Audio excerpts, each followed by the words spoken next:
Boop boop. Boop, Hello. boop. Hello. Hi, everyone. Oh, the CC just came up that I said poop. I said boop. Hi, everyone. Hi, Shadow, thank you for the Raiders. raid. Welcome.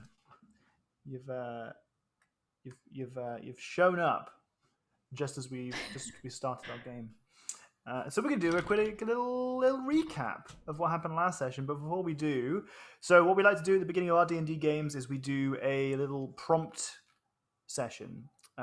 We ask our players something, just a general question, a little bit about their character. So whilst I go over the kind of recap, they'll be thinking about their answers to it. We'll go over the prompts, and we'll all learn a little something.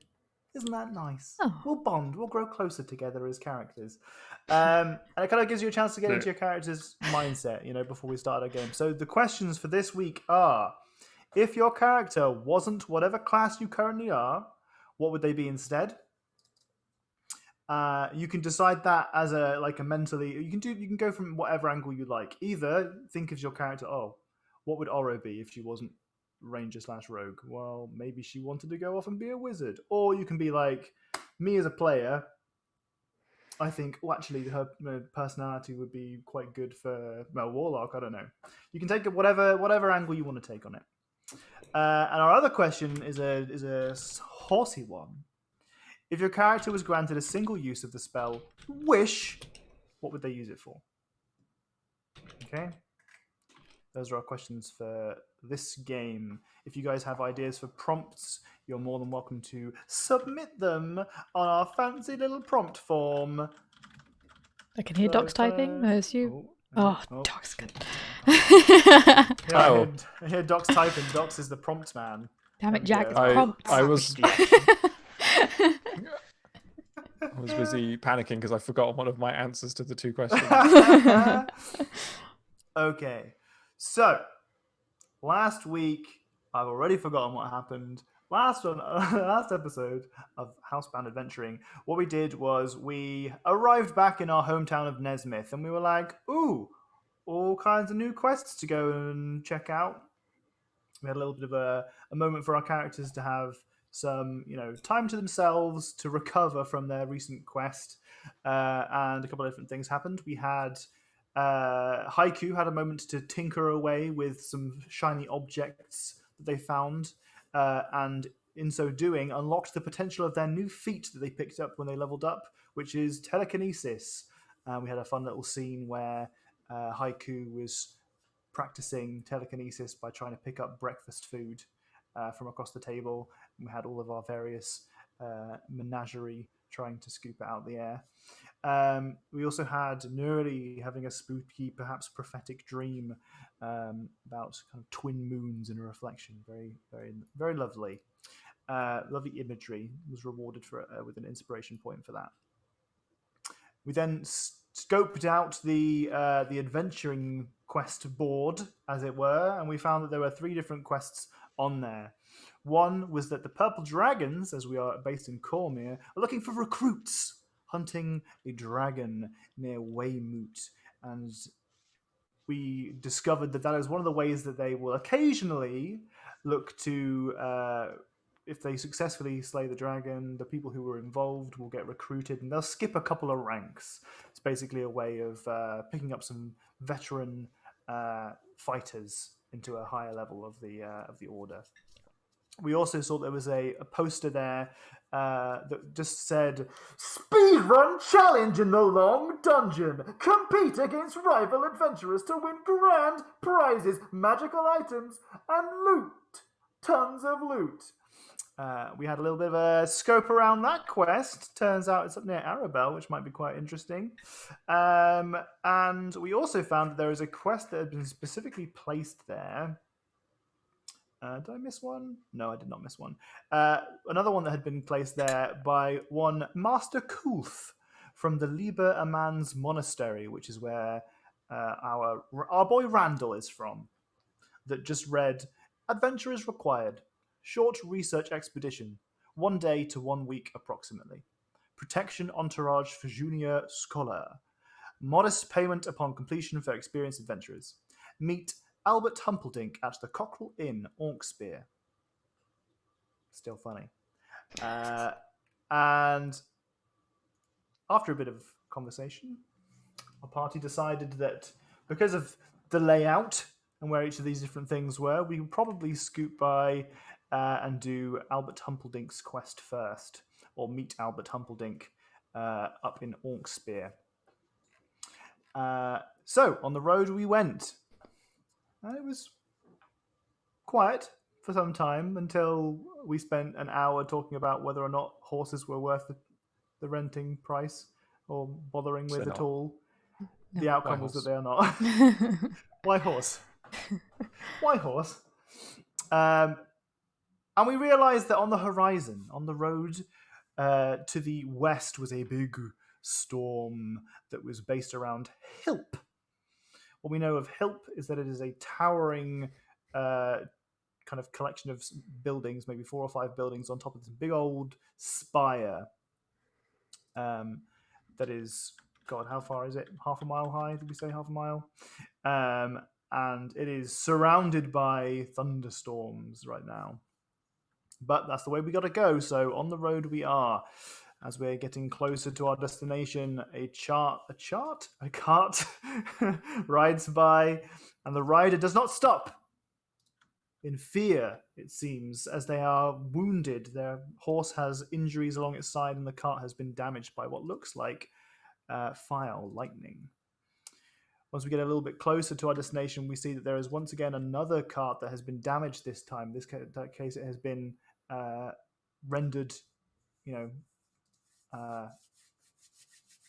what's a good word here? Rendered inert. Inert is probably not the word. Non-functional. It's crashed. And the person who was driving it has sped towards you going, help, help, help! Wounded as they are. And you see thunderbolts crash from the sky, land on the ground, dirt everywhere as the rain is pouring down on the scene. As these thunderbolts start to come closer and closer towards you, you see as the flash lands the faint figures of these horned, almost scaled creatures that kind of, their skin is almost translucent. It seems almost as if they are perhaps made of the storm themselves. So we will be starting today's session with you guys in a combat. We have our brave companions, Oro, Nugget, Haiku, Randall, and Nurli here. And before we start our game, we'll be doing our prompts. Who did we start with last week? No idea. We'll start with Nurli this week. Okay. Nurli. If your character wasn't whatever class they are, what would they be instead? I think that she would be an NPC. An NPC? Because everything about her is not by her choice.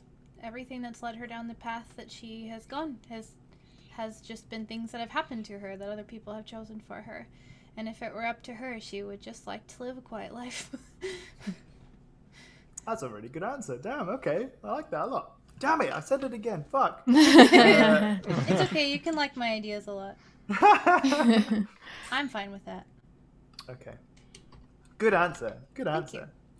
Okay, well, how about if your character was granted the single use of the wish spell, what would they ask for? To find out where she came from. Okie dokie. Interesting. So you think that the outcome of that question is so important to Nurli that kind of trumps any other possible outcome? Yeah.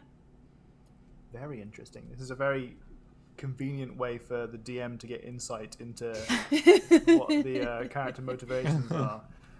Nurli wants to know. Guess I better do a quest about this now. Okay. I don't have to wish for a combat session where no horses are harmed, because no horses are ever harmed in any of our combat sessions. It's true. Ever. No, they just gallop off. They gallop safely. off. Yeah. If they take too much damage, they gallop off. Same with dogs. If dogs ever take any damage, they just leave the scene. Dogs don't take damage. They automatically make their deck saves and they just leave. Okay. Okie dokie. Moving swiftly on. We have on my screen. We got Haiku next. Haiku.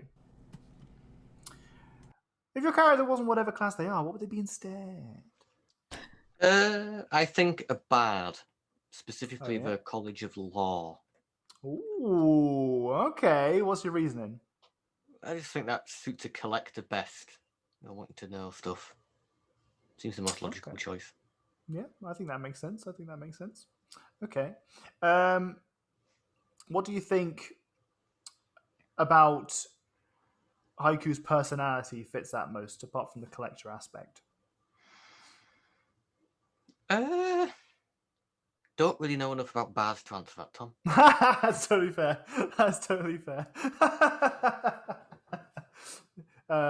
Jack is new to D&D, and that was a hard question. So honestly, that's all right. How about the wish then? I mean, if it would be allowed, I think Haiku would want a mechanical clone. Okay. Write that what down, stuff Tom. they Do could that. Do you want to elaborate on that at all? How useful would like a perfect copy of Haiku be? But obviously you can't get a perfect copy, so it's got to be built. It'd be so useful. Double the Haiku. Would clone Haiku think that real Haiku was stupid though? Or would they both think each other was the stupid one, and then not like each other? Clone Haiku would be programmed to think real Haiku was slightly more intelligent. Well, real Haiku in this scenario was smart enough to create clone Haiku. So that's got something for real Haiku. That's something. Okay, cool. Randall. If your character wasn't whatever character they are, what character would they be instead? Wow. Sped that one up. So I think Randall would also be a bard, but probably I didn't actually look at these subclasses, but probably not so much of the lore, but more of the like traveling between like towns and playing like story songs to people. Okay, cool. What instrument do you think Randall would play? Probably a lute, just Classic. Lute. I mean, it'd have to be storybook, right? It would have to be storybook. Therefore, it has to be lute. That makes sense. I like that a lot. Okay. How about your single use of the wish spell? I think Randall might wish for like a photographic memory, so that he didn't have to make so many notes about everything all the time, and could recall stories better. That's cool. Smart. Yeah, that's a cool little insight. I like that. Okay, moving on. I say moving on so quickly because I have no other questions about that. That's a really cool answer. All right. If your caricature wasn't whatever class they are, what would they be instead?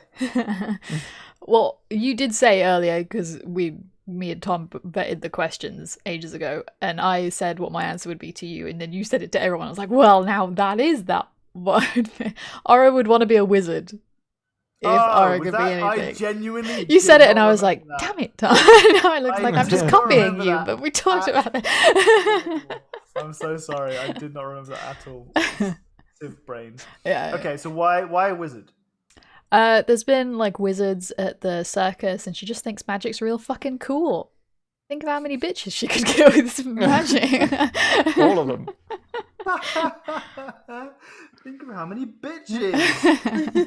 Okay, so there are lots of different types of spellcasters in D&D. You got your wizards, you got your clerics, you got your warlocks, your sorcerers, right? All kinds of, in-betweenies, like your bards who are somehow a full spellcaster, but what the fuck is that about? And your artificers, and your rangers, and your druids. Why specifically wizards do you think that would be Aura's choice. I mean, I'm looking at it from a point of Oro just being like, oh, I've seen people do some fucking sweet magic tricks, dude. I want to do that. Like, she's not thinking like combat-wise or like generally. It's just like, I've seen some magicians do some fucking dope shit. Let's do that. I mean, when we went to the circus to explore a little bit of Oro's backstory, we did have the illusion magic being cast during and before your performance, which was pretty fucking awesome. So I can completely understand that. How about Oro's wish spell? Okay, so everyone had really cool answers. My answers are all stupid, unsurprisingly. The first one is, of course, asking for more wishes. And then if that doesn't work, then Oro would wish for Nugget to talk all the time and not have to use a spell to use it. Just find it more convenient. That's not dumb. I love it. Okay, cool. I like that because I think that's a very sweet little, connection to Nugget that you got there. Speak to animals. Okay, cool. Right, well, that was a very insightful prompt session as usual. I will once again petition our community, our viewers, if you want to add prompts, please add prompts. It's so hard to find good prompts. There are so many bad prompts. You don't even know how many bad prompts there are. They're all terrible, apart from the ones that you add. Which are all great. Which are all great, no matter what. No matter what kind of disqualifies they're all great. Anyway, so we'll get on today with our little old combat is what's happening today. Combat. Combat's happening. It's time for some combat. Have I appropriately given you all of the tokens that you need? Yeah. Yeah. Oh, when there was our army, we haven't got our army. Oh yeah, put our army in real quick. Like all our bodyguards and everything. Who do all the combat for us. There is that. There is the army. Okay, right. So as I was describing to you, all you have seen so far is that there is an encroaching horde of these spooky, translucent, horny, spiky boys, and they're looking angry, they're looking maniacal, and they're looking sharp. As they have claws on their fingers, some drenched with blood, in their suits. Freshly pressed. Everybody looks sharp in a suit. All you have seen of them so far has been during just tiny instances where lightning bolts have hit the ground, and when they have hit the ground, they have illuminated this kind of army that is forming around you. So yeah, you'll get your army. It's just not the one you're asking for. There are quite a few of them, and because of that, I'm going to have to pretty much slam all of their initiative orders in pretty much the same place. And you'll probably see why shortly, or maybe it'll happen after our after our game where I try and demonstrate. I'm going to try and do a cool thing using Roll20's advanced shortcuts. It's probably not going to work. And if it doesn't work, then I don't know what the fuck I'm going to do. But we'll see how it goes. This is our game. Shenanigans afoot. And if this takes 3 hours, it takes 3 hours. Fuck it. I feel like you might have designed a combat that's going to take even longer than normal combat in 5th edition. Possibly. Please roll initiative. Okay. Remember to click your character first. Come on down. Initiative time. Initiative time. 12. Oh, ooh, nice. I'm doing My fine. only good roll the whole combat. Thanks for. Nugget's gonna go after me. Okay. It's not on the same turn? I guess on the same turn then, yeah.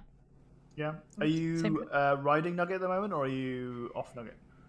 I mean, technically, I'm on Haiku's head from the last episode. So still holding your brolly? well, I mean, if battle is about to happen, if I'm getting the sense that I need to roll my initiative. Oh, I mean, you've seen someone come running away from this cart, just dripping blood out of their side, screaming help, and then as this lightning, these series of lightning bolts have been getting closer and closer to you. They're not random. They're not interspersed across the countryside. They are in a line almost, kind of jagged as it comes towards you. It looks purposeful. It looks like it's going to be targeting you shortly. You've then it's then illuminated this kind of crowd of spooky, scary, spiky boys, and you've gone, okay, yeah, it's probably dagger time. How far are the spiky boys? So the last ones that you saw were I'm gonna hide this from others. Okay, about 30 feet away.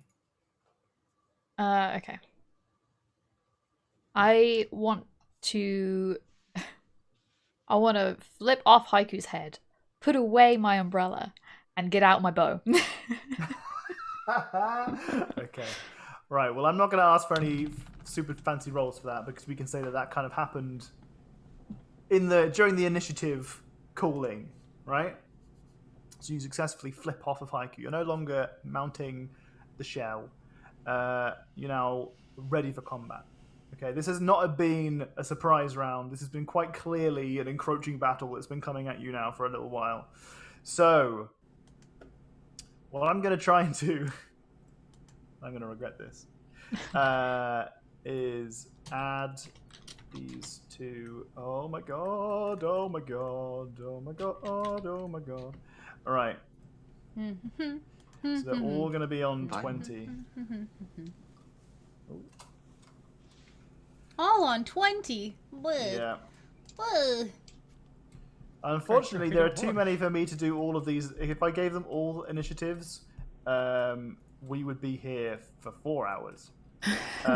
So That's fair. You're getting group initiative, unfortunately. Sorry to say. However, we do have Nerily at the top with a 22. So why don't you describe to us, Nerily, your reaction to this current situation? So where was the place that I last saw all these scary creatures? And then I will tell you how she reacts. Roll me a perception check as a free action. Oh, okay. I thought we saw them. You did. The last one that you saw was 30 feet away, by the cart. Okay. So, these things kind of come out of nowhere. You know, the flash like illuminates them, and we've seen the bloody claws and the bleeding people, and I feel like instinctively she kind of throws her hands up in front of her face, and there's this instead of the normal like bright silvery almost like opalescent energy that usually is like associated with her magic, there's like this dinginess to it that's almost got like a murky green tone, and it's almost like a not like a lightning bolt, but it's not actually lightning. It's just this like beam of energy that shoots out to that point that I saw them at. So wherever, okay. like What it's I'll 30 do... feet away. Okay. Oh, sorry. Yes, actually, it was 30 feet away from Oro, is where you last saw them. So actually, it would be more apt to say that it was 40 feet away from you. Okay. Then in that case, you know, that 40 feet away, I want it to be at least 30 feet away from the front of the group. So, towards the like back of the cart is where this like beam of kind of like sickly light shoots out. I'm going to cast Sickening Radiance. Okay. Sick. Gross. Dim greenish light spreads within a 30-foot radius sphere centered on a point you choose. It goes around corners and lasts until the spell ends. When a creature moves into the spell's area for the first time on a turn or starts its turn there, the creature must succeed on a Constitution save or take 4d10 radiant damage, suffer a level of exhaustion, and emit a dim greenish light in a 5-foot radius. The light makes it impossible for them to benefit from being invisible. What the fuck? That is excellent. Can you pop that in chat? I switched that out after I got tired of that other spell not being what I thought it was. So there you go. Holy shit. When a cat... Okay, concentration, 10 minutes. There is a 30-foot radius sphere. Yeah. 30-foot radius. So it's going to cover, like, that whole area. Yeah, and they're going to see it, like all my friends will. Uh-huh. And so once they see it... I'm going to say, don't go in there. Can't control who it impacts. Okay, so concentration for 10 minutes. First time someone goes in there, they need to make a Constitution saving throw or take 4d10 radiant damage, suffer 1 level of exhaustion, and they have a green light that emits from them. So they can't be invisible anymore. Invisible. Okay. And I hope that helps. That's my new 4th level spell. Yay! Okay. And then I go and run and hide behind this tree. Okay. Don't go in there. Could you draw your Yes. circle, please? Your sphere? Yes. Draw a shape. I wish you could... Hold Alt for a circle. Oh, okay. That makes sense, actually. Oh, well, let me do that then. You can't draw the circle from the center, though, which is very annoying. Oh, okay. Well, that's... Yeah. You can do it from, like, the corner of the map. Draw it out to however Yeah, so what I'll squares do and is then move I'll... I think that might be big enough. It's kind of elliptical, but... Oopsie. Let me move that. No! Control Z. Why aren't you deleting anything? Oh my god, I can't move it. If you're zoomed out too far, sometimes it's like impossible to click again. Oh, I think that's what it is. Oh, let me zoom in a bit. This is not 60 feet across. Actually, it is right about, but it's elliptical. Okay, let me try. Let me try redrawing it. That is so big. What the fuck is that about? Yeah, it is. Holy shit. So it's basically going to cover this whole bit here. Okay, so let me try this again. I'm going to try from, like, the corner over here. Can you see someone else's ruler, and can someone, like, hold the ruler around? I think it's about like that. 35 to 35. And so it's kind of like within that circle. Because that's 30 feet to my friends. And slightly too big on the back end, but I can't resize it, and that's close enough. I'll try to draw another circle, but I'm not going to delete that one until I can draw a better one. Damn, son. Okay, that is a big ass spell. All right, you happy with that? That location? Yeah. Yeah. Okay. Let me roll some Constitution saving throws. What's your DC? 16. 16. Okay, this should be pretty easy. Don't say that. Fail, fail, fail, fail. Success, success, success. Okay, so that is... Oh, you've made this very awkward for me. I'm sorry that you worked very long on some really cool mechanic that I just ruined with a single spell. That's kind of my accidental thing that I'm known for, and I promise I didn't know that this combat was coming when I took that spell. No. So I should be able to fix this. Okay.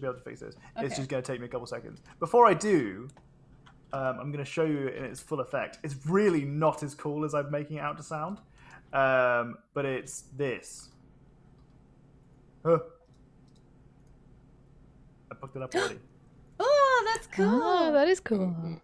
There you go. Oh. So the plan is that I do this very quickly. So it shows you in the flashes of lightning where everybody is.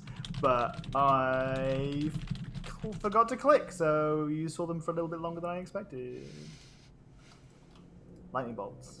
Okay. Ooh, that's so cool. Unfortunately, I have to have them all grouped in order to do that properly, unless I want to do them individually. And the fact that you have now singled out a couple of them to be lit up like a light bulb means I have to ungroup them. So give me a second whilst I do that. So this person here, and this person here. And this one, and this one, and this one, they all failed. So we give them a little illumination here, a little illumination here, here.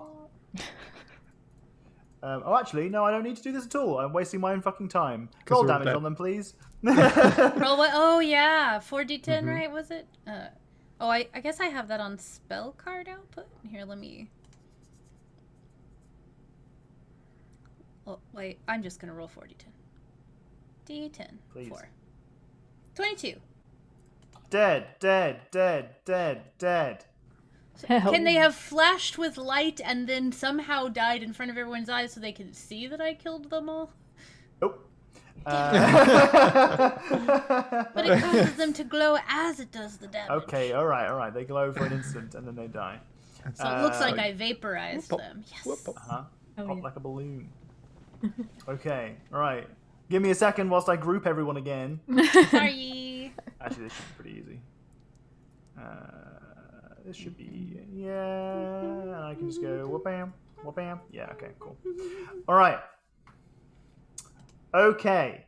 Well, with the very first turn that we have in our game, we have a metric buttload of damage being dealt by Nerily, who just evaporates a bunch of these guys who are scattered around the battlefield and now just tatters. In one spell, you've evaporated a huge amount of them, evaporate being a very appropriate word to be used here. But at 20th initiative, we now have these guys who, fortunately for me, see you as a threat. Up, Very friendly. up, What do you mean? up. I don't know why after what just happened. Moving these guys during, because they're all grouped, being able to move individual tokens is possible, but tricky. Now keep in mind, so if any of them don't worry. pass through that space, it happens to them too. Yep, I'm aware of that. Do not fear. Okay. Fortunately, it is a big beaming light in the sky. A big beaming light of, oh, that looks scary. However, not all of them are smart enough to avoid it. Do not fear. Waha. Speaking of which, some of these guys are going to take more saving throws.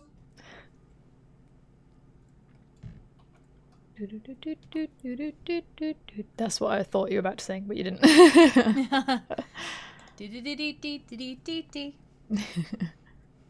Sickening ray do do do do. Sickening ray do do do do. Okay, right. So, what's your armor Everything's class, alright Lily? when they vaporize. What? What's your armor class?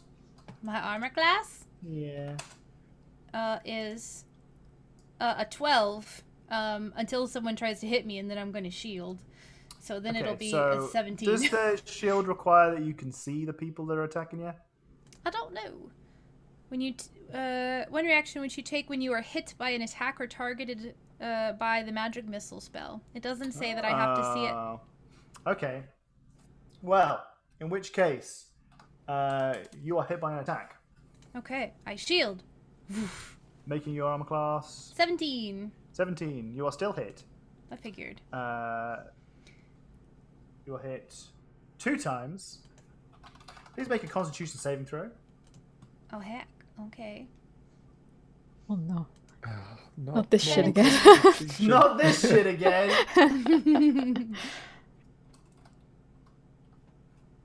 You succeed. Yay. Unfortunately for me. However, you do still take That's never 15 good. points of damage. Is that a total of 15 across is a multiple total. attacks? Yes. How many attacks? 2 attacks. Okay. So I have to make 2. I keep the spell. Okay. Which reminds me, people have to make saving throws as they roll through your thing. Mm-hmm. That's 1 failure, 2 failures, 1 success. So roll your damage again, please.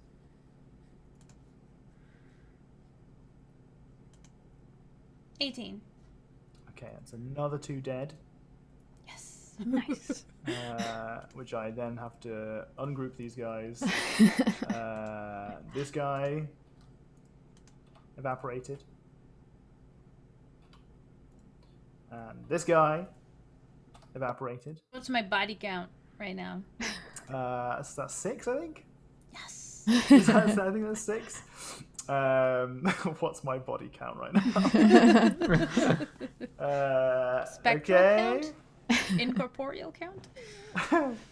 Right. Okay, that's those guys. We've also got some attacks here against Randall. Oh no. Armor class of 15, isn't it? Yeah. Please make a Constitution saving throw. I'm constituted, so it's fine. Oh no, I'm not that constituted. That's not a saving throw. Well, it would have been the same. You succeed, unfortunately. But you take 18 points of damage. As directly in front of you, you can feel the slashing claws of these kind of vaguely demon-y, humanoid shaped creatures with their rending talons that slash into your skin.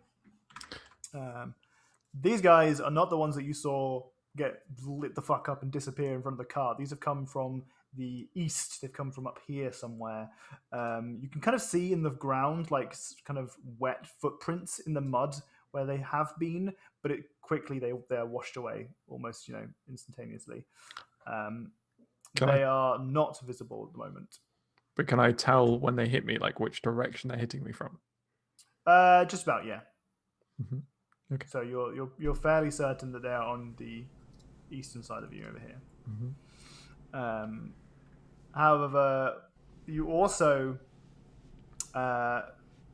one of the attacks appeared to have been a miniature bolt of lightning that sailed through the sky, as opposed to like a rending claw attack.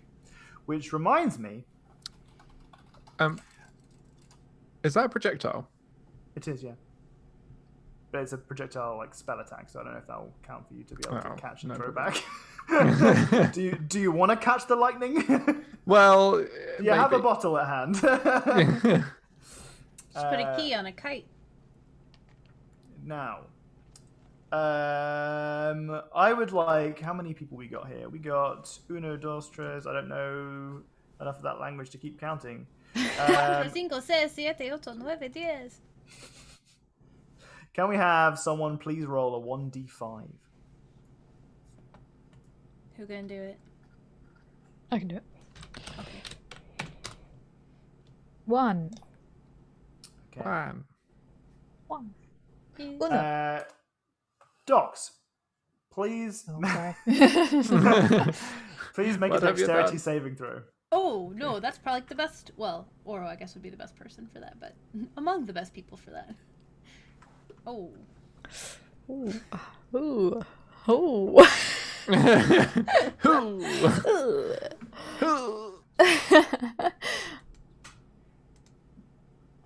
Okay. So as you are kind of, first off, you're holding your walking stick. Mm-hmm. You're preparing for battle. You've rolled your initiative. You're ready for things to go combat wise. Stance. You're in your fighting stance, and you've just seen Nurli cast this spell, which has illuminated the sky despite the dark clouds, and you've just seen pop, pop, pop, pop, pop, pop, pop, as a bunch of just these demonic scaled creatures just explode almost, and just kind of scatter into the dirt and in the wet ground beneath you. As you are kind of cut at the side, rending talons make their way through your gown and into your flesh. And you kind of turn to your side, recognizing that there are enemies all around you, not just in front of you. There is a bolt of lightning that falls from the sky and lands directly on you. You take 12 points of damage as it electrifies you. Please make a Constitution saving throw. And a Constitution saving throw. Well, you know, Oh, you've been man. hit by it now. Okay, you're okay. You're all right. No, I'm not. Absolutely You're not. all right. Oro's turn. Let's go. Okay, so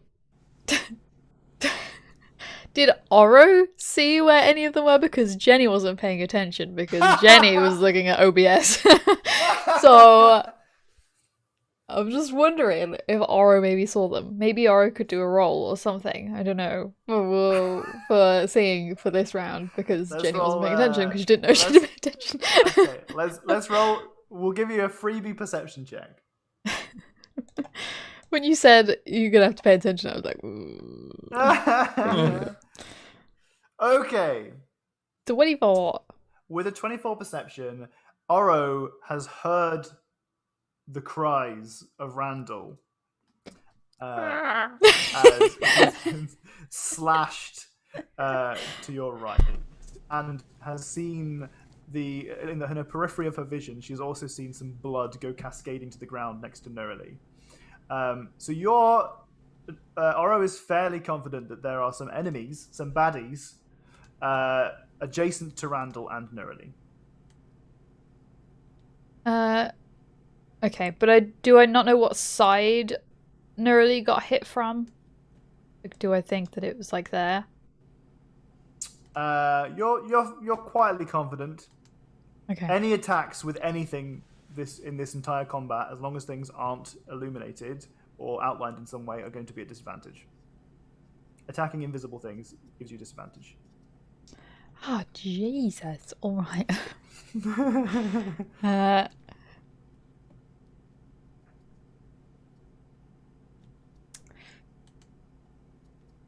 I really don't want to accidentally hit Neroli. That feels like something that may happen in my future. So I feel like I should get my daggers out instead of having my bow out. I don't have anything in mind specifically for you hitting Neroli, unless you get a crit miss, in which case I might say you hit Neroli. Okay. I'm gonna try. Okay, I'm gonna try and attack with my bow for what I think is next to Neroli. Okay.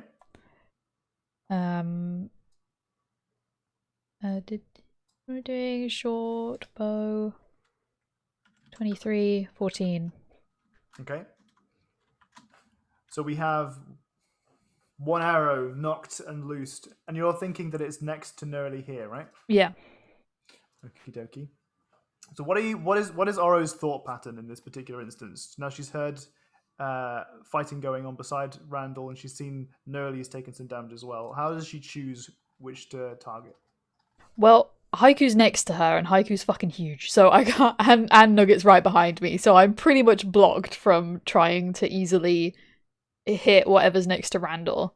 And I know that there's the fog in front of me, so I don't want to go into that or go around it. But I can see where Neroli went in a bit of a way, so that's basically all she has to go off quickly. Okay.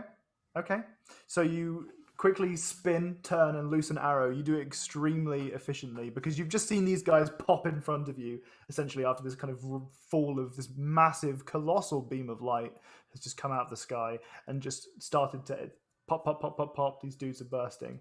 You've heard damage from either side of you, but from one side, you're pretty confident that the big boys, Haiku and Nugget, well, the big folk, are either side of you and can manage that. But additionally, they're in the way. It's harder to target. So, hearing the cries of Neroli, you knock an arrow, turn, and loose. And as you do so, you can see that the arrow pierces something. It does seem to go in and out the other side, so it's not like lodged in there as a way to something to like target again.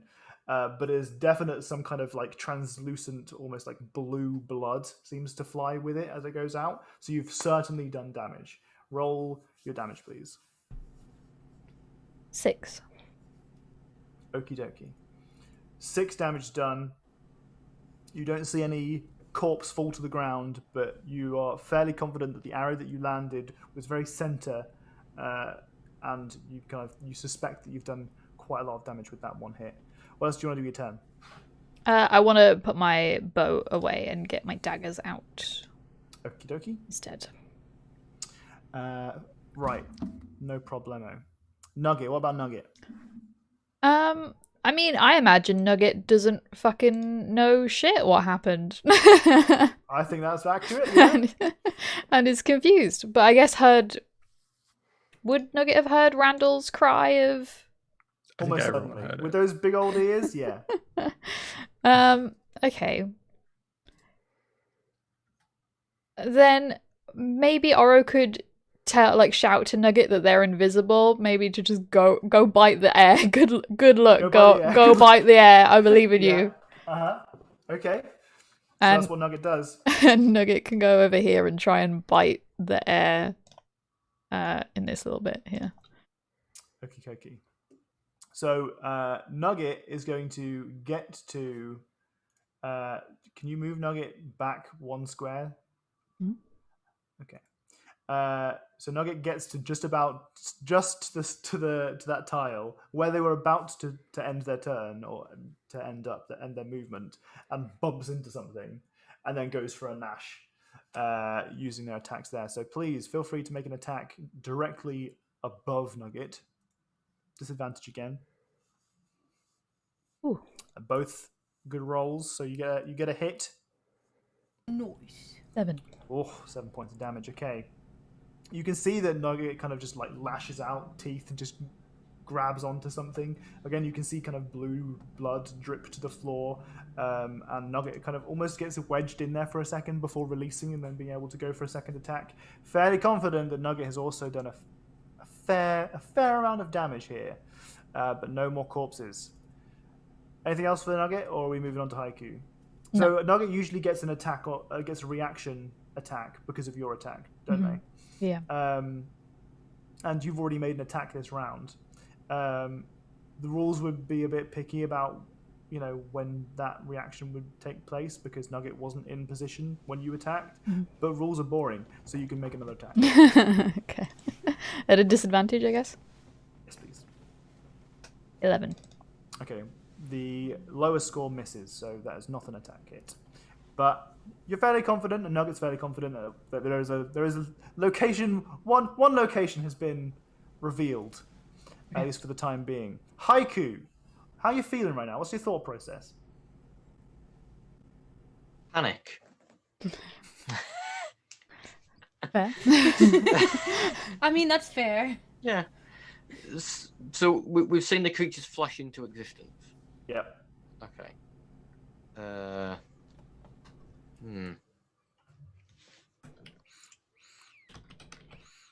See, I didn't really see when they flashed up on the screen, I must say. It's a toughie. It's worse for people lower in the initiative order, but what can you do? Yeah, well, I've only got one monitor as well, so everything's clustered together. Ha ha ha. So, It's a tax on people with only one monitor. I don't know, it's because I'm Northern, isn't it, Tom? Let's have a look. I'm going to do a typical haiku and use my action to create a tiny false ballista. Oh, I thought you Force meant go back ballista. in your shell, and I was like, not. You fucking don't you dare. Run, Haku, run. I'm kidding. And then blindly fire. Okie dokie, where are you going to blindly fire? When I can remember how to use the ruler tool, I will show you. Which one is it again, sorry? It's the little circle with the ruler sticking in it. It's the one that doesn't look like a fucking ruler. Yeah. I'm going to fire in that general direction. So it's got Okay, 120 you're gonna have feet. to pick a specific square to shoot at, unfortunately. I don't think there are necessarily rules for blind firing in a straight line, which is a shame. Well, I mean, really. the force plus just is a. Oh yeah, it says a one creature. Yeah. Well, it travels in a straight line, so if it hits anything on its way, I'm with you, buddy. I'm with you. I'm just saying I'm not sure there are 100%. There are Okay. rules for attacking things between point A and point B, unless Adam can swoop in here and save the day. I'm all ears, Adam. I mean, I'm more than willing. I mean, to... we just said we hate rules, so We did just say that we hate rules. I mean, I'm more than willing to. Yeah, I don't think so. I'm more than willing to homebrew the shit out of this. no, that's all right. I mean, if I'd cast a different spell, I would have gotten away with it. I think. Never mind. We're gonna. Well, no, if you're gonna do that. No, I'm gonna shoot that square. Okay. Oh my god, dogs. Oh my god. There's too many songs in my head. Can you sing that now for us, please? no. Please. Let him have more Pretty battle please? wine and then maybe ask give him you again. I'll It's give you combat wine. Oh, sorry, combat wine. Shit. Okay. Okay, so you're going. Please highlight that tile again. Sorry, I got distracted by dogs putting songs in my head. Were you gonna hand out an inspiration for singing that? Does it count if I do it? No, it doesn't. No, I'm afraid not. Sorry. It's too easy. It's too easy. Okay.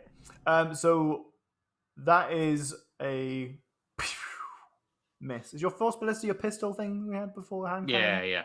deal? Unfortunately, that is a miss. What Okay. kind of damage does the force ballista do? Like what type? It's fourth. Ah, okay.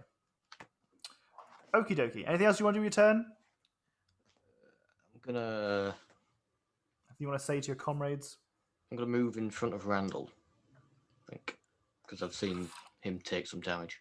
Okay. Look.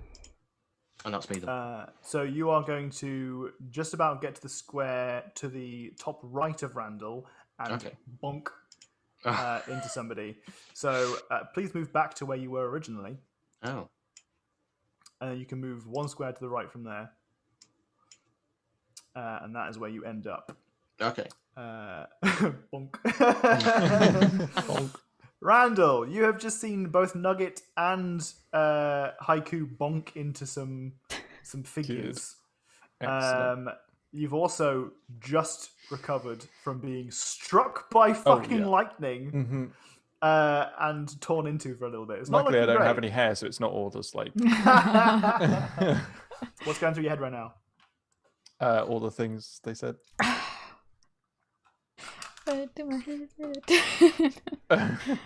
I mean, you set me up for that one perfectly. Yeah. I really did. Yeah, I really did. There's a lot of things, but I think Randall's now noticed that there are like definitely some here because you've just seen people bump into them and been attacked by them. Yep. Can I use by inspiration to have 2 actions this turn? It'll be cool. How cool are we talking? I think pretty cool. Cool enough that I want to use my inspiration now in case you give me another one. But now I've set it up, so you're not going to give me another one. I do like cool things. It'll And be it is cool. costing you an inspiration. And when was the last time that you had an inspiration? So, Exactly. Yeah, okay, all right. Okay. So Randall's going to like reach into his pouch, unclasp it, grab his ink pot, and he's going to pop that out, pop the lid off of it, and then just like spray it across in front of him, across the 3 places where people are in front of him. Mhm. Pop that back, and then before the rain like streaks it off, he's going to attack. Okay. That's very cool. I like that a lot. Who And could have guessed? and all of the rain washes the ink off immediately. They're invisible again. Yes, you have no disadvantage on your attacks for this turn. Okay. Well, I'm going to attack the one directly next to me with one of these. 2 of those. Oh. Okay. So are those both in the same square? Yeah. Okie dokie.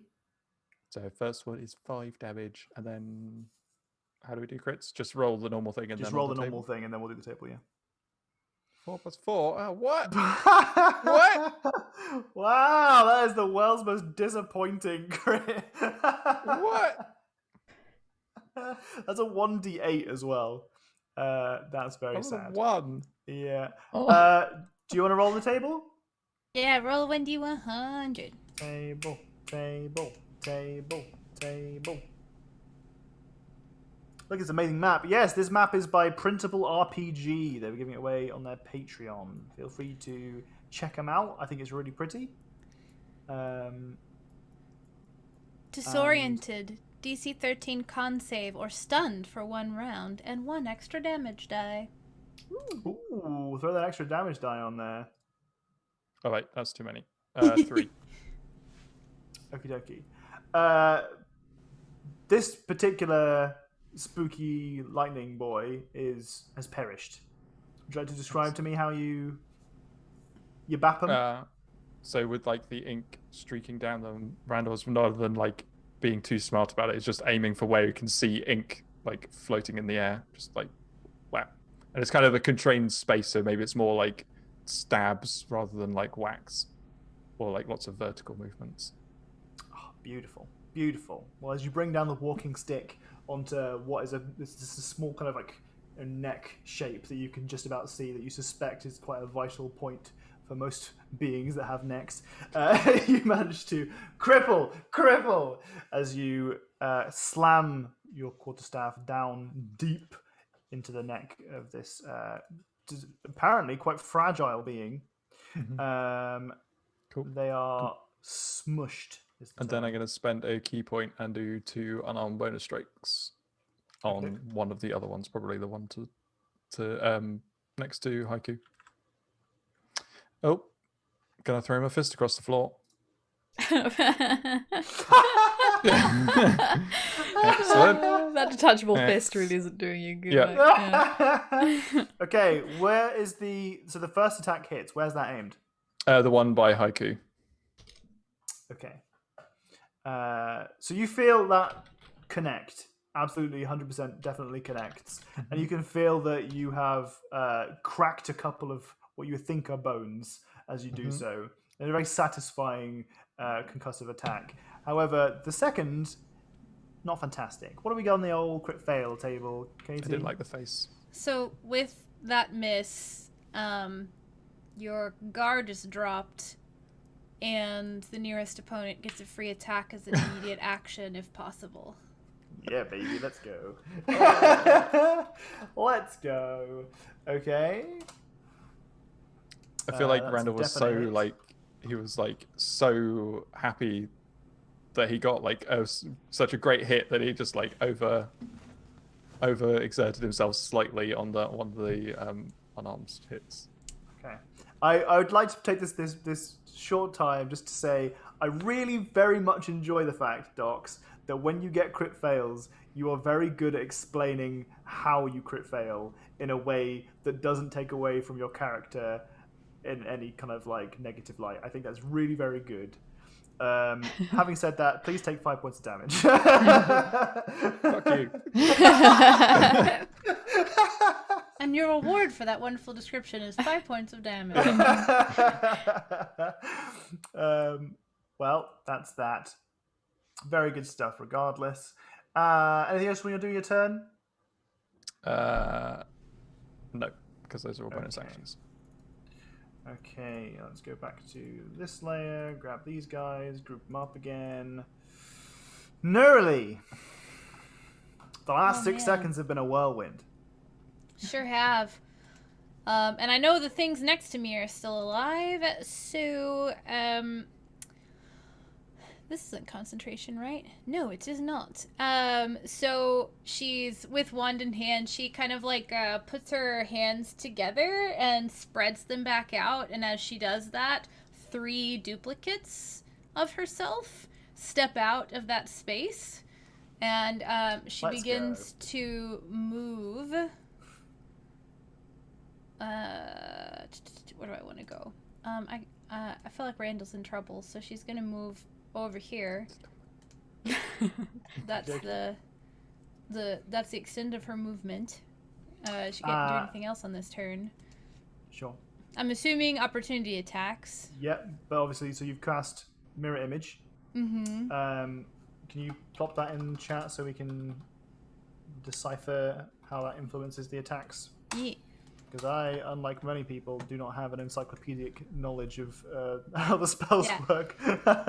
So if they attack me again, she'll still shield. Sure. And so then basically, like, if you hit me, then I get to roll to see if you hit me or a duplicate. Okay, so both opportunity attacks against you have hit. Even with a 17? Yep. Okay. Alright, I'll mark off that shield then. Okay. If you have 3, you must roll a 6 or higher to change the attack's target to a duplicate. Okay, so let me roll a d20. 19. Okay, so one of the duplicates is gone for the first one. And then with 2, you must roll an 8 or higher. I'm going to add one of my combat d6 to that. Oh, that's a good idea. Fingers crossed, guys. Fingers crossed. We need to get over an 8. No! Can I add 2? You've got a normal Unfortunately d6 not. now, I think, because I Evan's think given you're you a allowed normal to. d6. You're allowed to add a normal d6, but Okay. we've limited combat d6 to once per. Okay. I'll add my normal d6. Okay, there we go. Okay. Thank God. I still have Goodness. one Evan saves the duplicate. day. Thank you. Thank you, Evan. I didn't even have a chance to write it down on my sheet. It's just gone. But and I appreciate that. So I still have one duplicate, and I have made it over to the midst of the group. And that's kind of what I'm doing. That's it, really, with this turn. Do you want to just very briefly summarize your turn in a little bit of a descriptive flavor? So kind of like in that state of panic, realizing she's by herself, and there's an uncountable number of these creatures around her. She does the hands and splits, and several Neuralies step out, and as she begins to move, they all begin to kind of it's not even like they're swirling around her, it's like they'll take diverging paths where they join back up into one and then flip back out into two, and so it's difficult to see who is the real one after that. It's like the game where the cups get mixed up kind of thing. And so as these like entities are swiping, like she's running away, and you can see one kind of like be like almost like a piece of paper cut in half and then just kind of like fold away into the ether, and then a second one has like a Very similar cool. experience as she kind of like comes like running back to the middle of the group. Very cool. Okay, so you come back and you've rejoined your party. Oro, you note that suddenly there are multiple Neuralies. That you've seen this spell once or twice before. You're not sure which one is the real Neuralie. Okay, so both those attacks have landed against you, and as we get to 20th turn order, we're gonna see if I can get my cool thing to work again. Is everyone looking? I was trying my best to pay so much attention. Yes. Yes, I saw it. Everyone used their opportunity to see where the baddies were? Roughly. Okay, as a Gotcha. lightning bolt strikes at Neuralie. Dexterity saving throw, come on. please. Come on! It's a saving throw, so that does it. So I don't get to use the duplicate, right? That's not how that works for that. Okay. Okay. Where's my dex save? There it is. No, yeah, I can't even. Oh, wait! Okay, hold on. I'm going to use my favored by the gods. I wouldn't. Oh, okay. Oh, I don't think I can use that on a saving throw anyway. I think that was something I might have done wrong before. Okay. Oh, no, it's a saving throw or an attack roll. Okay, well, I won't use it.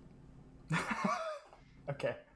So as you find yourself back into the center of the group, you've just seen moments before, maybe you were in a panic state, but Randall got struck by a bolt of lightning as well. Randall's looking pretty fucked up. 6 seconds pass, you find yourself back in the center of the group, and once again, there is just a very brief moment of like around you, you can see that small pebbles raise off the ground, and there is a slight electricity in the air, which forms itself into a bolt that strikes directly into the spot that you are standing. As it kind of lands, you can, for just an instant, time seems to almost stop for you, as you have this kind of this tense grasp on each of your arms that feels like someone is quite literally grabbing you, holding you in place, lifting you off the ground for just a very, very brief moment. And then suddenly you are in a completely different location. You have moved 30 feet. Please choose where you'd like to move yourself. Or up to 30 feet. Okay. Up to 30 feet. I think... Would it have been safe to just move back literally 5 feet? Like right there? That would be safe, yes. Yeah, she just reappears. Like almost like teetering on the edge of the sickly light, and then like regains her footing, kind of thing. As you kind of just, I mean, you came into the party, you turned around, you can see just for this moment of time kind of almost slowing down, where you see like pebbles lifting off the ground and this kind of static in the air. As you kind of look up and everything kind of just still passing very slowly for you, you see this bolt come cascading towards you. You feel this kind of clench at your arms that kind of yanks you out of position and places you back down. And as you do, there is one feather that is now in the place that you were, that is obliterated by this lightning bolt. And we now move on. What? You can't just move on from that. Okie dokie. So, Lark Network, thank you so much for the raid. Really appreciate it. oh hey guys. Hey everyone. Hope you had a good stream, whatever you were doing. We're currently in a battle against lightning monstery boys. I hope you showed Are up we just in jumping? time for some unseen monster to maybe save me or something. So some of these boys are dumb and will be once again walking into the big old beam of light that says, "Don't come in me, this is scary." To be fair, it is just kind of like sickly and green and not very bright. So like it's noticeable, but they don't necessarily like, it's not like obviously radiant, right? You know, because it's sickening. Sickening. Oh, okay, that's sick. That's the sick radiant light. Their buddies being popped might hint Yeah, towards it not being so yeah. greatly. The remains of their allies being cast about the place. It's quite a good sign that that's probably not safe. I appreciate you playing to their intelligence and giving that to me. Yeah. Well, I mean, you know, it's what you should do. Yeah. So they get to make their dexterity, not the dexterity, the Constitution saving throws against you. That's 2 guys who have moved in here, and 2 other guys who started their turn in here. That is 1 success, 3 failures. Please roll your damage. Nerdy's racking up the numbers in this fight. Oh, almost max 32. Oh my god. Wow. Shit. Okay, let's Can I- ungroup these guys. Can I use my inspiration to make the last one re-roll? You want to just- re-roll just to see if you can get higher? No. To make the one that, Oh! that succeeded on their save re-roll, so whatever force it was that like grabbed her and put her back, like she was like teetering on the edge of this, and I feel like her proximity to it and like whatever it was that caused that feather is obviously some sort of like force of radiance. So maybe there was like a burst of it that made a particular area like, Okay. you know, Let's I do don't it. know. I just want to see Let's if do that it. one If fails. that's what you'd like to use your inspiration point on. Yeah. For those of you who are new to the stream, first off, hi, how's it going? Second off, we have a couple of homebrew rules in here. One of those is that inspiration points in this game can be used as a DM favor, which is basically a way for me to implement the rule of cool. If you've got something cool that you want to do that maybe is a little bit out of the ordinary, You can use your inspiration point and we'll get away with it, probably. Or at least I'll help you find a way that we can get away with it. In this particular instance, you want to force a reroll on somebody. And you've got a pretty good contextual reason for it. So we'll go for it. If you want to use your inspiration point, I will roll there. They got to get over a 16. Yeah. They got a 9. Yes! They got a 9. So you have successfully popped another bunch of fuckos as they are obliterated. They pop as this radiant kind of this beam of light is still cascading down and just doing a shit ton of damage. A shit ton of damage. Yeah, it was the radiant sure hope burst, that, Sure hope that you're fucking counting the kills that you got today, because I'm not. I know it's over 10. I've lost count after that. Well, I unfortunately, think it's just at 10. We don't use XP. Because right, we are now doing. These guys are having their attacks. We got one against Oro. That is a crit. We have. Oh my god, another crit against Haiku. Oh no. We got 3 hits Crits? against Randall. 3 hits. Oh no, No sorry. crits. Just So 3 that's hits. 1 crit on Oro, 1 crit on Haiku. I've got 17 AC now, by the way. Yeah, you got 'cause I hit 17. So that's only 2 hits against Randall. Yes. I haven't rolled. I haven't got a miss yet in this round. 1, 2. What's Nugget's AC? 18. Oh shit. Okay, that's high. In which case, only 1 hit against Nugget. Okay. Okay. Good God. Right. Let's roll some damage, shall we? What I damage am type are these attacks? Sorry, Tom. These are slashing. Hurty. Okay. Yes, hurty. The hurty damage. I would like Oro. Oh god, I've got to roll the crit tables, haven't I? Can you roll 2 crit tables for me, please, Katie? Yes.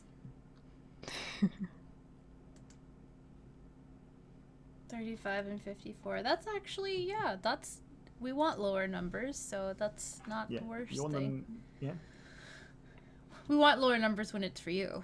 So Oro is a 35. Haiku that's is a 54. 1 extra damage die, Ruthless Assault for the one to Oro. And I'm sorry, Haiku. Uh-oh. Oh no. And for Haiku, it's disoriented. I need you to make a DC 13 con save. That's the same thing that I did to them. Kind of, yeah. Oh, actually, yeah, I guess No, it is. it's 54. It's the same number. Yeah, it was the same number, yeah. Okay, good. So you're not stunned for a round, but you do have an extra damage die. Phew. So that is... Good thing they're a stout We person. got Oro got mega lucky with this roll. I rolled the crit roll and then got almost all like the lowest numbers I could get on these die. Oro takes a grand total of, with this relentless assault, or this reckless assault, whatever it was called, on the crit table, 12 points of damage. That's less damage than I took from one normal attack. I rolled really shit. You got hit by a lightning bolt. Yeah, the attack before that. That was 2 attacks. This is 1 attack. Oh. And Haiku, again, I rolled pretty poorly. 17 points of damage. Ooh. That's 1 attack, though. That's 1 attack. Randall got hit by 2 attacks. And takes 14 points of damage. Do you know how many hit points I have? How many do you have? And Nugget takes 5 points of damage.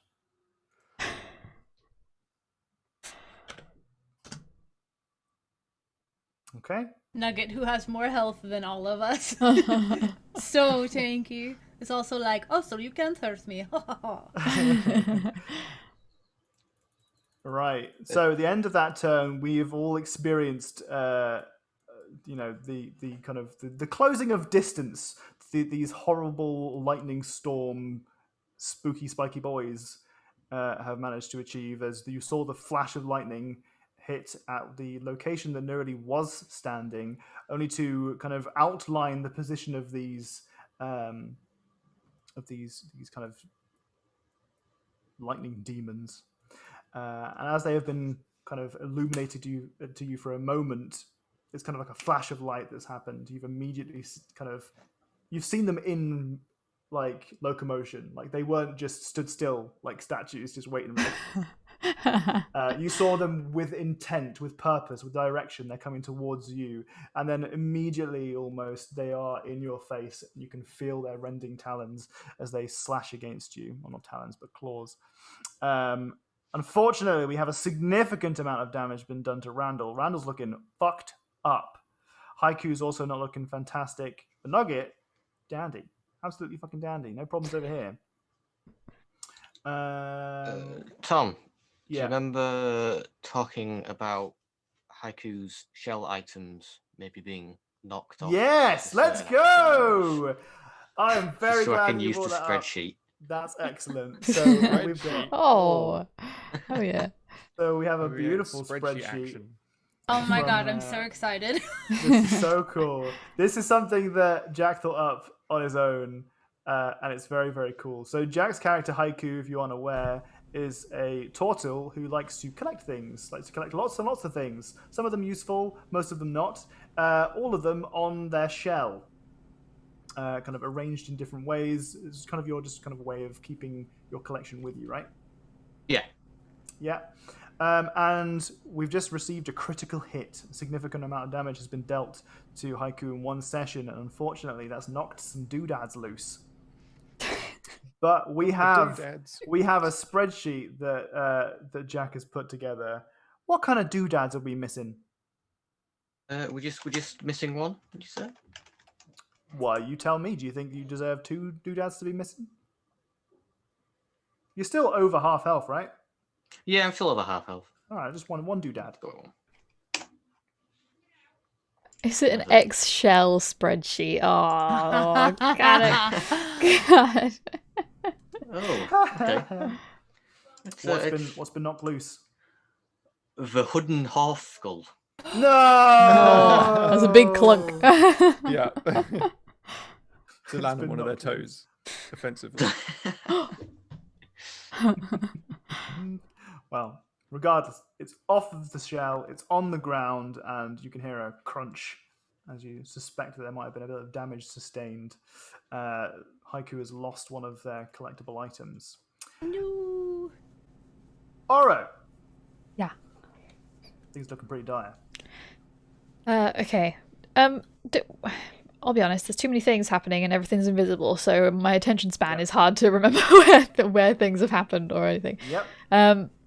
So I can't remember if Nerly got hit by something and then moved back or something. She didn't, right? So it looked awfully like Nerly was kind of struck by a bolt of lightning, but then when the bolt of lightning disappeared, Nerly wasn't there anymore, and she was just miraculously... Okay. She was next to it. She's fine. Right. So what I would want to do is move over here.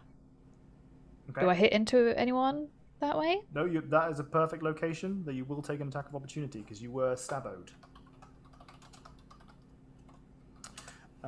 Which misses. Okay. So you don't even know. Walk on by. I want to... It's just everything's fine. Don't worry about it. Randall's almost dead. Don't worry. I want to try it because I think that the one that Nugget hit is still alive, from what I know. Correct. Mm-hmm. So I'm going to try and hit it with my daggers. Yep, go for it. So disadvantage because you're attacking an invisible target. Unfortunately, the ink has now washed off. Jesus. Okay. Actually, how long did we say the ink was going to last? We didn't. You don't think you did? Forever. You never gave it an expiration date. All right. Well, I was going to give it 1 turn, so that in which case, yes, it is gone. So that's your first dagger attack. Both of those would miss. So that's 1 roll essentially. Mm. Okay, that's unfortunately an 11 against AC. That's another miss. Damn it. Okay. Tough hitting invisible things. Yeah. Wait, is this not the same turn as the ink? Because I'm the top of the turn order. So I went. Hasn't been my turn No. yet. Yeah, it hasn't been his Oh. turn yet because Oh. he's last. Yeah, it's a turn for him, not a turn for the game. Yeah, no, you're right, 100%. Okay, well, in which case considering we'll take the first roll for each of these then. So we'll take the 12 and the 15. The 12 misses, the 15 hits. Okay. 7. Do I get sneak attack if Nugget's next to it, but it's invisible, but he's got ink on? So you only get sneak attack if you have advantage on a roll. All right. And Okay. you can't have advantage on the roll if they're invisible and all this kind of shit's going on. But you do get your 7 points of damage, and as you kind of, what are we doing here? What are we doing? Just that. We're doing that. We're doing this. Just hoping. Get out of here, you! Get out of here! Well, fortunately, Oro manages to just flail around daggers in front of them and manages to connect, fortunately, with there's like a very slight, like there's this kind of inky swell that's kind of paced around them that is just kind of, as you can see that it's being washed away as you're making your strikes. But you can see that there is blood as well. There's kind of this oozy blue liquid that's kind of coming out where you can see there are like fang marks. So fortunately, whilst you're swinging around, one of them actually you see whilst you're swinging that there is this kind of liquid slicking out of it. And you cut as you do there. Doing so, you see that there is a kind of an indentation in the mud on the ground in the shape of a body. And one is dead. Because of that, you've made your attacks. Nugget gets the reaction. And that one's dead next to Nugget. Yeah, Nugget, however, was attacked multiple times last. Ooh. Oh, we've lost the docs. Uh-oh, Docs is gone. Please hold whilst the cams look very fucked and hope that he returns. You need to go higher, Tom, if you want to be seen. There you go. It's just the top of my head on one. I really do have to get back here. Hello. I can't do that though because then the second screen is just the boobs. Like, nothing but that because if I put the head in the other one, so I think I actually should just do this. Yeah, there you go. That one. Okay. Well, the other one's like my arm or something, right? Am I down here? Oh, I probably have to You've let got him back in. Now Oh, no, he's not. you can't see you at all, Tom. There you go. Yeah. Hey, there you are. We could use this opportunity to do a bio break. Yes, yeah. that's probably a good idea. Okay. And just leave this clusterfuck on the screen. Oh, Doc's back. back. Hey. Everything okay over there, buddy? My home plugs just don't work properly anymore. Oh dear. Old age. Old age. Are we back? We're back. Cams are all back. Yeah, that's fine. Fantastic. Well, let's use this opportunity for a bio break anyway. If you guys are new here, our bio breaks are essentially we go, we pee, we come back. However long that takes, that might be 2 minutes, that might be 10, I don't know. 6 hours. But we'll be back shortly, okay? Get a drink, do some stretching.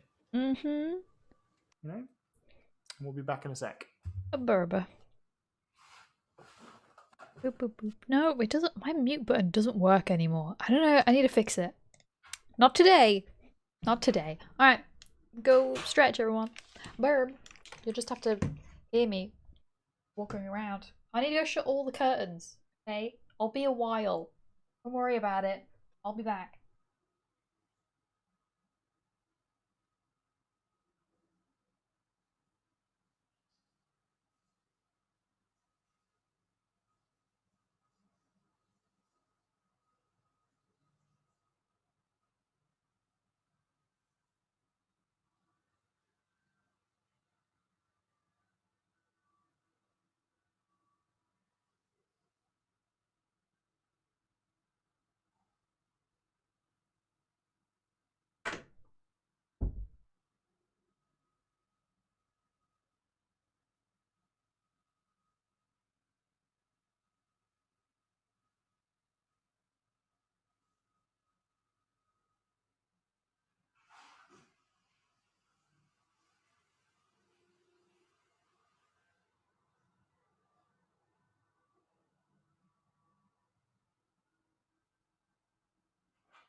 Oh.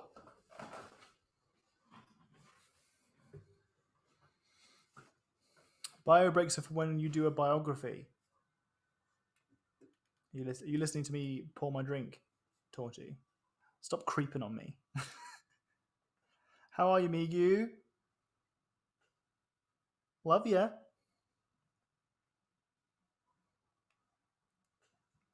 It's nice to know that we are back in functioning Cameraville. Sorry to miss the back half. Family arriving. First time in 15 months. 15 months.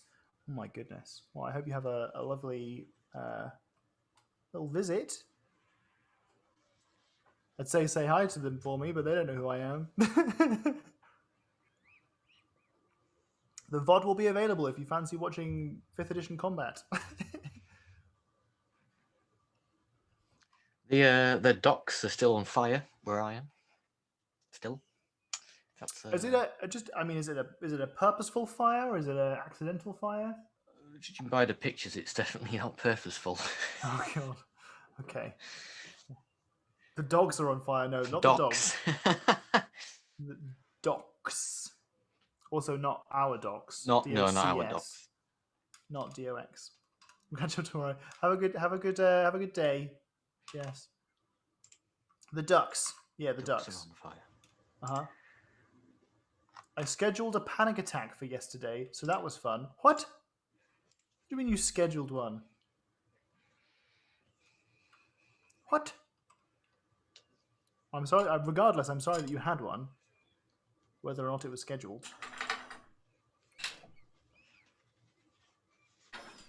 I didn't schedule it. It was just a joke. Who can tell with you, Migu? Who can tell? Hello there. Hello. Hello. I love that t-shirt so much. Don't be sad. Look at that face. Oh. Oh. Do not be sad. Did you open the curtains? No, I closed the curtains. Close, Torty. But it's night time. Very close. Very close.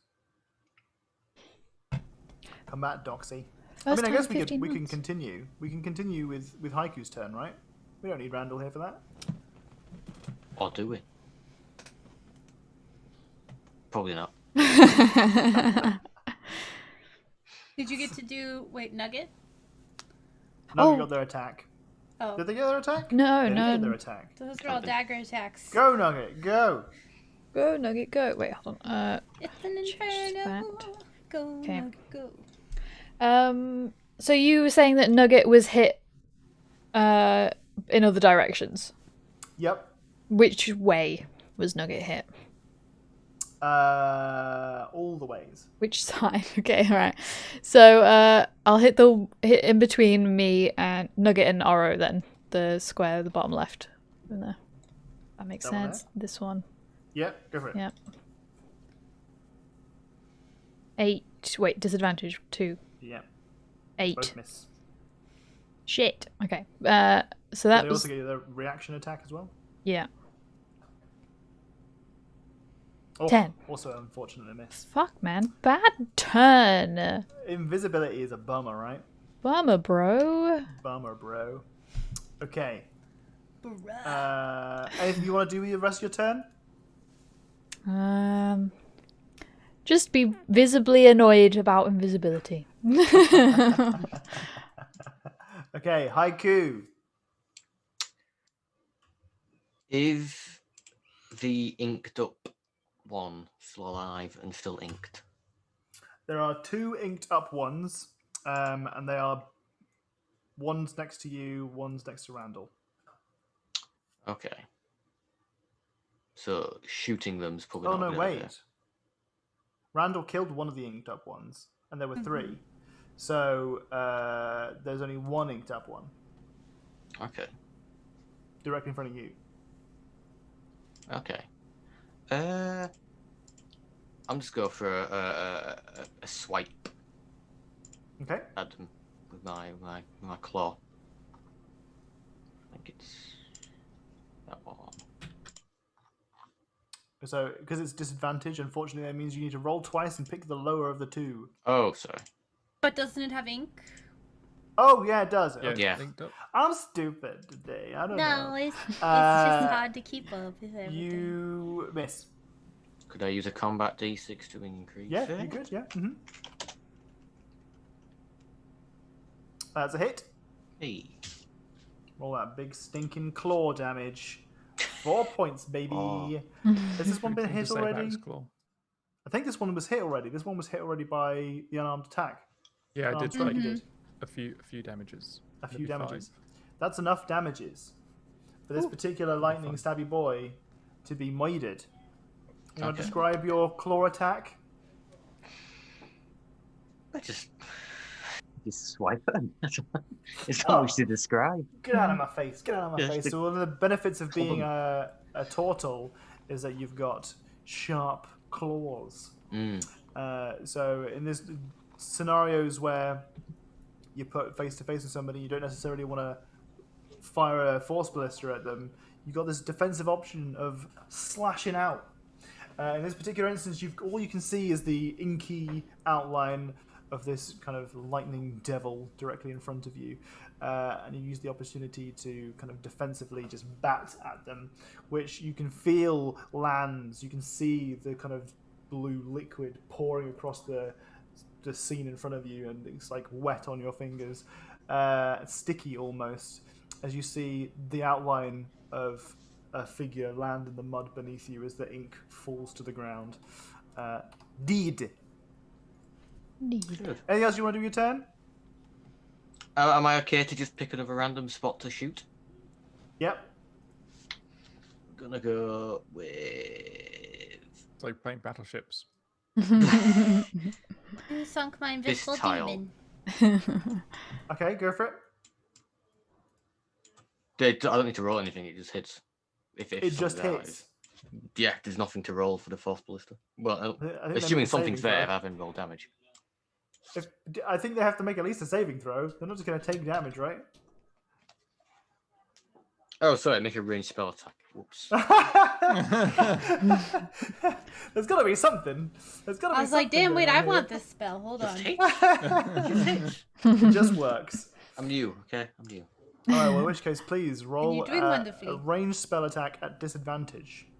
I forgot this Or advantage. just roll the once. It's fine. You don't just roll it once. Yeah. Because the first roll was an 8. Oh, that's unfortunate. Oh. An 8 and a 19. Oof. Okay, well, if you did hit something,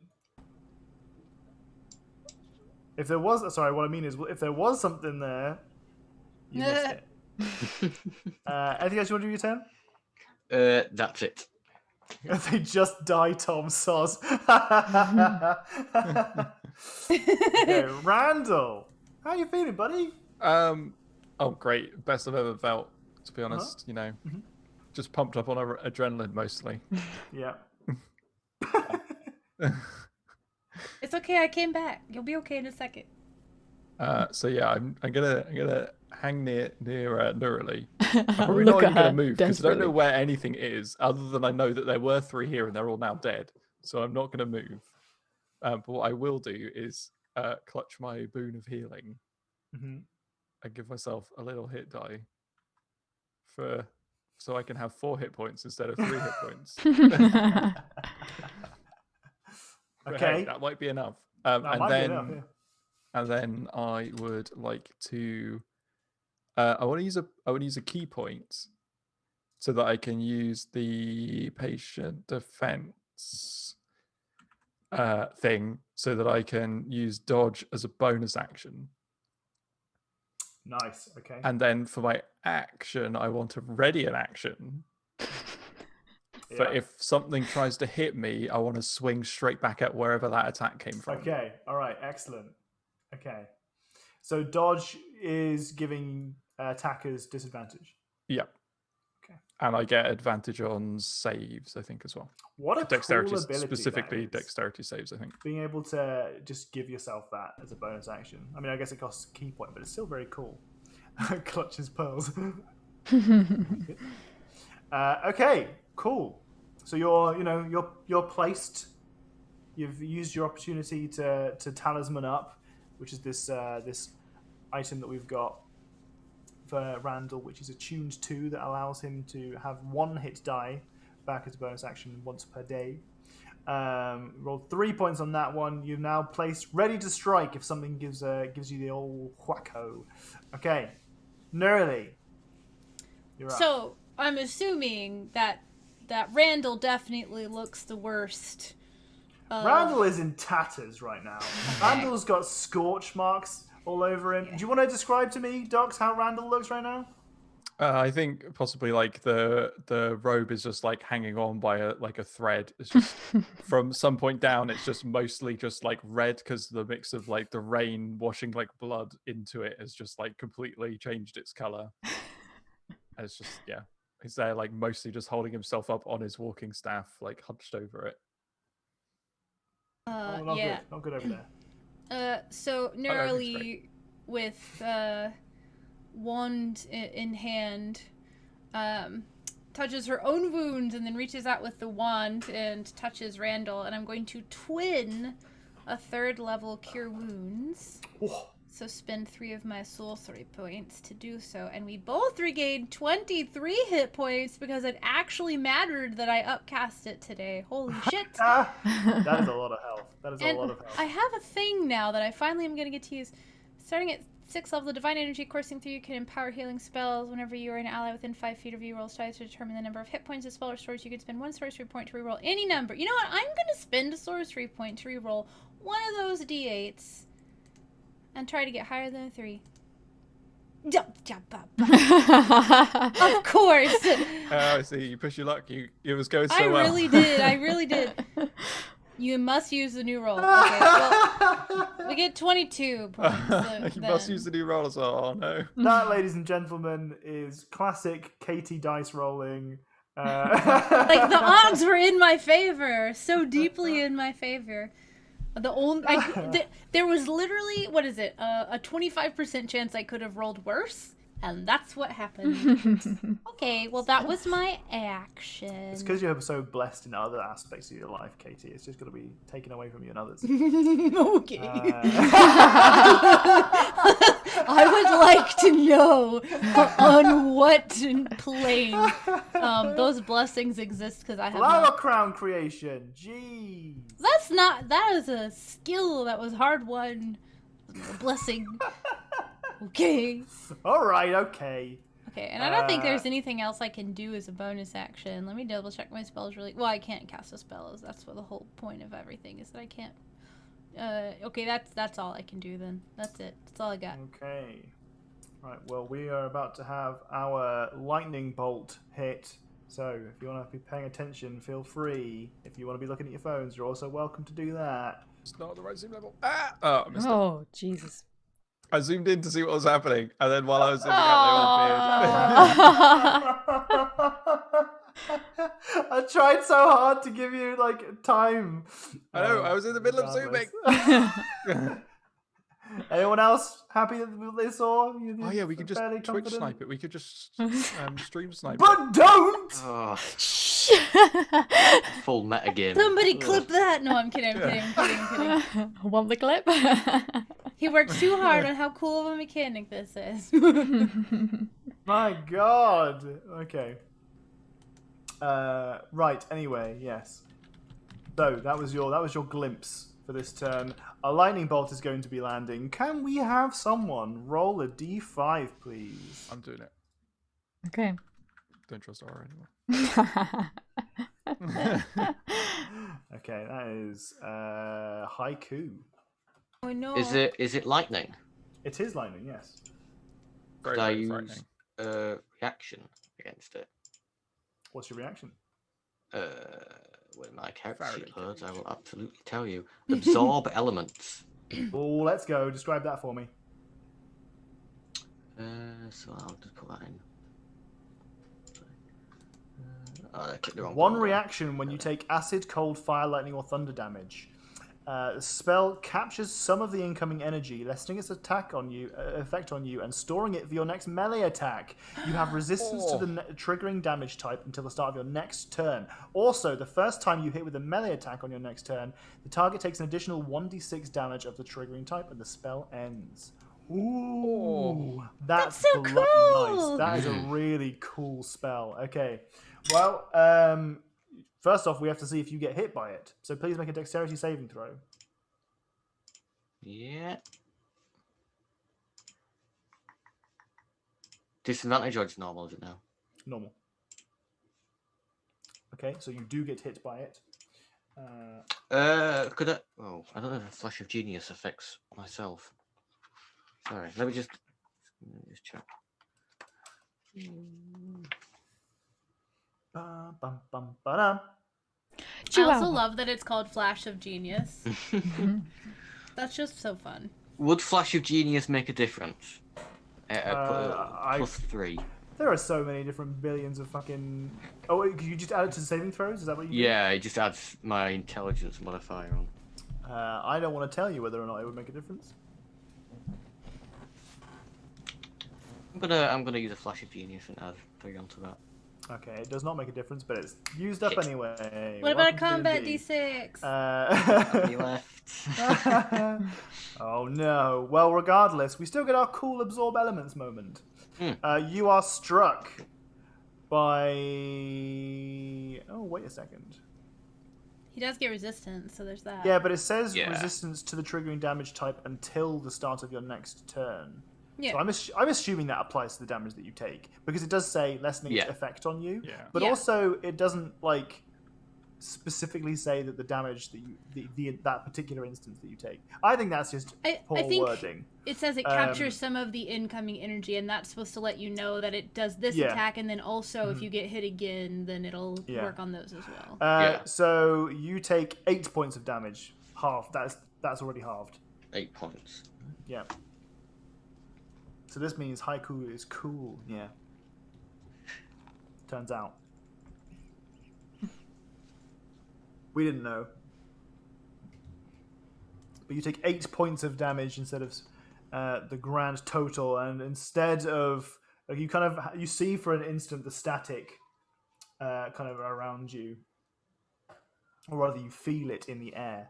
And having seen this phenomenon occur several times already, you're like, okay, shit, now's my time to shine. And you have this opportunity. Do you want to describe to me how it looks? Yeah. Quickly put the gauntlet in the air, and it just channel the lightning channels into the gauntlet for a bit, sort of singes it a little, and then afterwards the gauntlet's just crackling with power. Fucking cool. Ready to be used. Very, very cool. Okay, I love that's a nice it. little spell. That's a really nice little spell. Okay. All right, well, you've had your flash of lightning, and now these guys are going to use their opportunity to skedaddle around the map a little bit.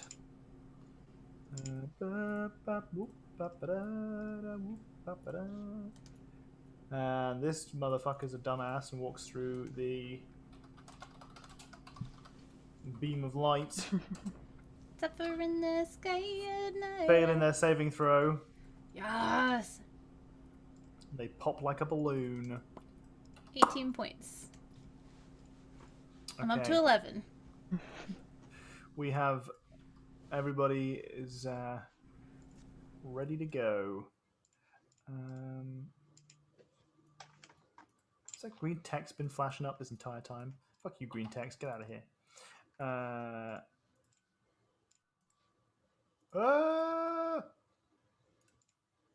you go. You know where they are. As I tried to group them all, and I failed to do so. So it was bound to happen eventually. My mechanical tomfoolery has failed, but for now, you get a brief glimpse at where the baddies are. Absorb image into memory. Okay. Also known as got what it take a was. screenshot. Yeah. Okay. You get a cheeky peek as they move up. Tom fooling Tom, unfortunately. It's alright, I'm glad that I managed to hold off fucking that up until, like, you know, quite near to what I assume is quite near the end of the combat. But before then, we get to see if we get to fuck up any players and knock them unconscious. Let's go. We've got attacks against Nerly. I have one more duplicate, so if it would hit the 12, then I can roll. And then, so Adam clarified this for me. I have the option to shield after we determine if it hits the thingy. Oh, so you can shield after so it's already hit. You determined that it's hit an illusion. Yeah. Okay. Yeah. Well, in this particular instance, it has. Okay. What do I... 8... with one duplicate, you must roll an 11 or higher. Okay. Yeah, okay. That one's gonna... So I'm gonna shield because it's coming at me instead of the duplicate. So I have a 17 AC. Okie dokie. Fortunately, your shield comes up, and as it does so, you can hear a clang of claw against magical kind of protective surface, and you feel for a moment that you have evaded danger, which is nice because we now get to roll around to Haiku,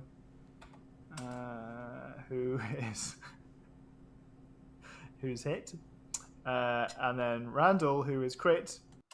Right. If it attacked me, it's got disadvantage, and I get to attack back at it. You do get to attack back at it. Why has it got disadvantage? Oh, Because because you're dodging. dodged. Yes. Mm-hmm. Okay. I'm gonna upset you with this. Although what you have essentially done is you've saved Oro. Because I rolled the dice for the attack against you, then I rolled the dice for the attack against Oro, and both of them were crits. So the disadvantage against Remember me, Oro. So the Hey, you just got 22 hit points. You'll be okay.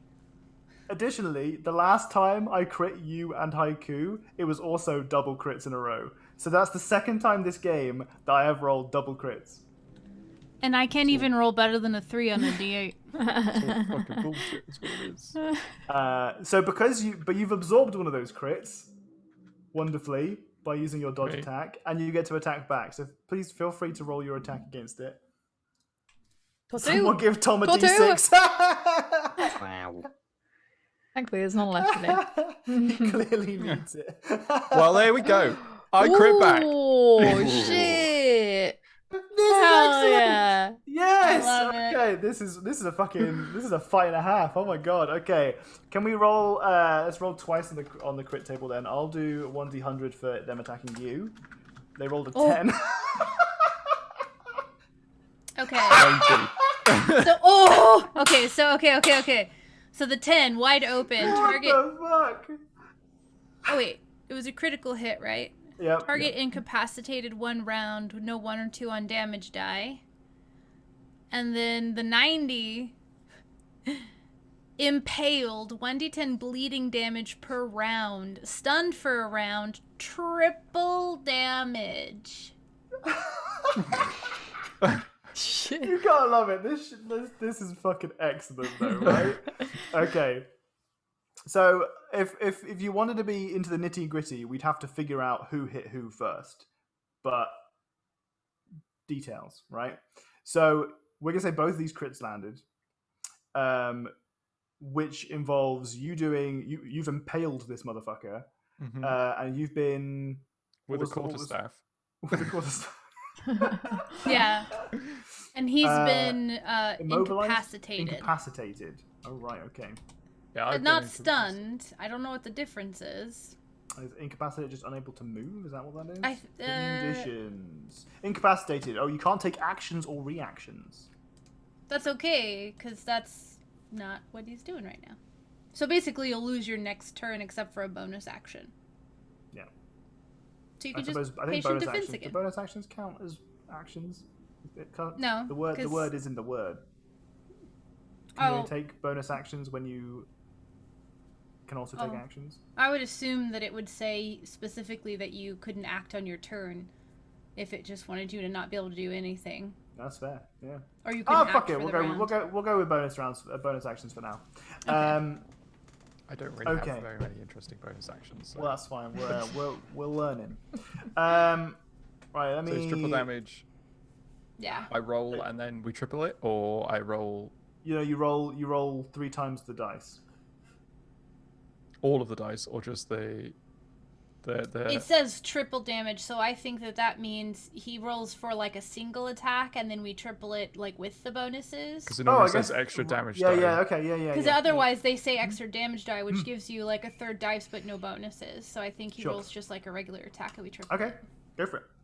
13 for 39. You want to describe that in any way, or? So I think like the slash like comes out from nowhere, but he's kind of like semi-ready for it, even though he doesn't know exactly which way it comes from. And like as it strikes him, he kind of maybe uses that momentum not against like his quarterstaff. Like the strike hits his quarterstaff, which gives him extra momentum as he turns it, like, and just like it's like a hit, but more like a thrusting hit, so it like actually impales. Just like, fragile lightning demon boy. and then he falls to the ground. I love this idea of this like epic fight in the rain and the thunder and the lightning, and there's just you guys, you know, you're fighting at all different sides around you. You've got like fucking ink cast across the ground. You've got like, you know, muddy footprints everywhere, and finally you prepare yourself for a reaction fight. You clash against them, and you both just go and fall over. And in the debris, we find the impaled body of a lightning demon boy, and they are dead, big dead. Big And hit. apparently, anything that deprives you of your ability to take actions also prevents you from taking a bonus action. So why they Yeah, I don't thought that just might be say the you case. can't act for the next round, I don't know. But like, meh. I suspect that's because this is a third-party crit table that we're using and not one Maybe, that's yeah. written by. But regardless, attack Well- against Oro here is a 23, Oh, do I 22 against Nugget. Oh, well, it wasn't your turn, was it? It was just you reacting. Yeah, but you didn't tell me how much damage I took. Oh. I forgot. And there's no 1s or 2s on the damage dice against him. So if you roll a 1 or a 2, you can re-roll those. It was triple, did you say? Was it triple dice? No. Yours is Just just normal? target incapacitated, no 1s or 2s on damage die. Okay. No 1 to 2. Okay, 10 points of damage. Measly in comparison to the 39 that you just pulled off. But regardless. So yes, 1 attack against Oro hit. Roll the dice, please. 1 against Nugget. Did I not get hit? You did get hit. I haven't done damage for that yet. Okay. You take 8 points of damage. Oro takes 5 points of damage. Nugget takes 11 points of damage. Okay. Oro, you're up. Oro, you are 100% certain that there is someone directly to your right and directly below you. Okay. I'm gonna hit the one to my right. Okay. That's a hit.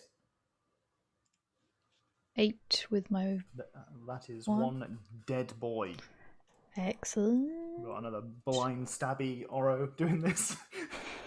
As one goes down. And then below me for the other Yeah. one. Okay, 19? that is a 11, miss. sorry. Well, If you have the 11, can yeah, I that's a miss. re-roll that with my luck? Wait, no. I have a d6. Can Well, I you got a re-roll? Which one's better? Does lucky allow you to re-roll a attack? Yeah. Oh yeah. All right, go for it. Yeah, do that. Okay. That's a hit. 9. That is another dead boy. Sick. Love that for me. Okay. And then Nugget gets to make some attacks. But those are both dead now. Now I have to use my thought brain to figure out where the other ones were. Wasn't there also one to my left? Wasn't I like completely surrounded? Nugget was. Wasn't it? Man, this kind of combat really plays well into people with bad memories. Okay. If Nugget moves, does Nugget take an attack? Yep. Okay. Then Nugget moves back after taking that attack. Like, haha! I fooled you. You are there. Do you want to do that? Do you want to use that? Yeah. Yeah. Okay. Right. So yeah, Nugget would take 2 opportunity attacks. Oh fuck. One of them will hit for 6 points of damage. Nugget's now very sure about where they are, though. The other sides to him. Yeah, so Nugget thinks there and there. I didn't see where you pinged those, but I know what you mean. So it's fine. I'm sorry. I'm on the there and there. Okay. Bite the one to the right of Nugget Okay, on my reaction. 24. that's a hit. 8. That's another dead one. Ha. Hell yeah, With Nugget. individual attacks. Another one bites the dust. We're getting some serious damage here. And now Rolling the right numbers. And now it's also the Nugget's reaction turn. attack. Yep. Yeah. So below Mhm. this one. Go for an 8. Come on. Oh my god. Oh my god, these rolls, Jesus. fucking hell. Nugget notoriously has been like our Right? shining Consistent. star. Yeah.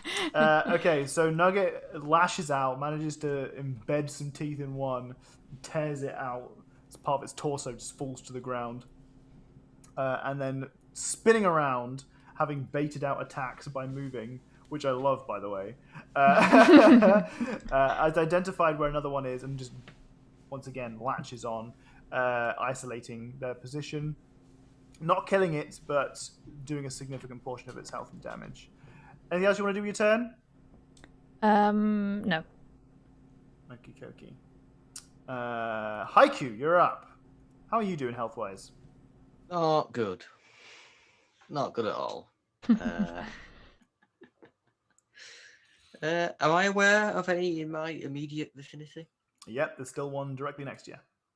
I'm gonna swipe at that one.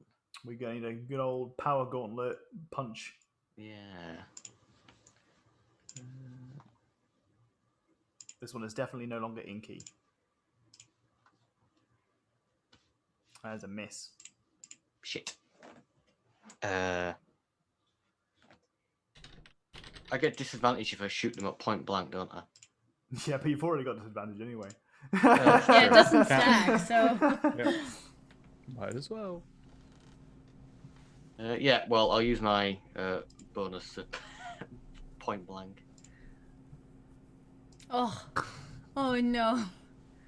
That was a possible outcome. I don't know what the odds were, but here we are. Do you want to roll on the crit table? Let's roll on the crit table.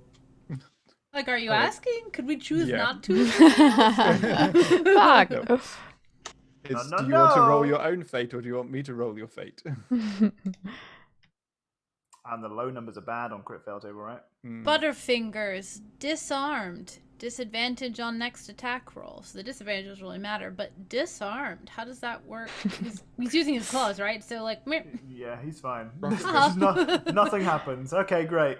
I mean, that wasn't the claw attack. It was shooting. Oh, fair point. Can you drop the? It's on the ground, I think, isn't it? No, the force bonus is the one you hold, right? Yeah, well, it's on my list of stuff that can fall off of my shell. Oh. So, I mean, for consistency, Womp womp. For consistency's sake, I've dropped it to the floor. you dropped Okay. it. Shit. Well, it should indeed. You can use your action next turn to pick it up. Your free action to pick it up. Anything else you want to do with your turn for now?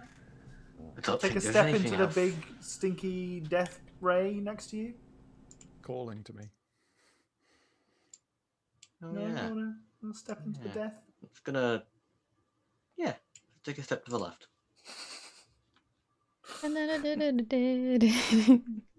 No, you don't. Literally yelled at you and told everyone not to do that. Oh. I definitely didn't do that. No, definitely Yeah. do not do that. No, yes, no. If you do that, you will guaranteed fail your saving throw and take full damage. 40 points in one go. Regardless, we move on. Randall. Is I feeling a bit better now? Not great, but better.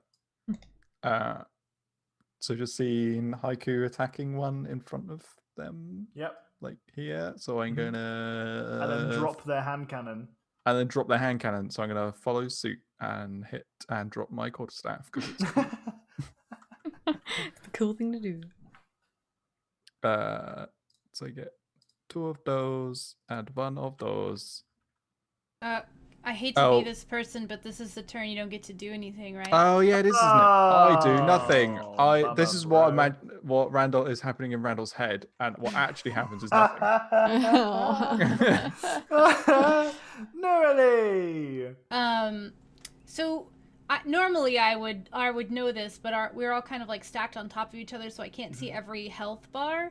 Who is looking the worst now? Which 2 people?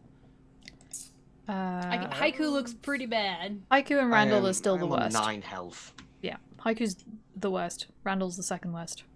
Okay. And then Randall me, is Nugget. 15. How many do you have? 9. Well, yeah, no, and Oro, Oh. how many do you have? I've got 33. Oh. And Nugget's got 41. What is this so- tiny bar that looks like it's almost empty? Okay, so I turn to the 2 of them, and do another twinned cure wounds. We'll do another 3rd level and see how that goes. Okay, definitely spinning. So I have. How many do I have left? This is my last twinned one, so I'll spin the 3 to twin it, and then the last one to re-roll. Okay, I got a 7, a 1, and a 5. I'm gonna re-roll the 1. Swear to God. Okay, that's a little better at least. So 8. So 20. So Randall and Haiku, Nerily kind of does the thing again where she's got one hand on one and like pokes the other one with the wand. And the light comes out and kind of washes over you and closes your wounds, and you each heal for 20 hit points. Beautiful. Nice. What's it like being healthy? It's not what it's Pretty cracked good. up to be. Anything else for your turn, Nerily? Now that I don't have bonus actions, that makes sense when I do anything as an action. So I'm just chilling with me and my one duplicate. Possibly Oh! for... I feel like the duplicate is also touching the one that's further. So Randall, like the duplicate also like reaches over and touches Randall. Like nothing happens because of that, but like just Adds like some part mystery. of the Oh, what's yeah happening? What's going on? yeah. It Okay, likes to well. feel included as well. We're having some lightning strike. Oh no! I fucked up again. I knew one was there because it was attacking me. So It's because I'll explain what I'm doing here, and what was working okay for maybe the first 3 turns that I then consecutively fucked up ever since then. So basically, the enemies are in a group, and when I'm on the GM layer, I can press L and then O to move them to the object layer. It also moves me to the object layer. I can then click on them and click L and then K, and it moves them to the GM layer. Right. It's very convenient. I say convenient. Convenient is not the right word. It's very cool that you can do that. It's very inconvenient to do it. Mostly because it forgets that you've clicked on them. So it moves them and then it unselects them, and you have to click on them again. So what I've been doing is doing it, but then forgetting to click on them. So because I forget to click on them, I've then pressed LK, which moves me back to the GM layer, and they are still on the objects layer. So I have to move myself back to the objects layer so I can click on them again, and then move them back to the GM layer. So it's complicated. It's cool that it can be done through advanced It's still better than shortcuts. having to do it like one at a time. But It is.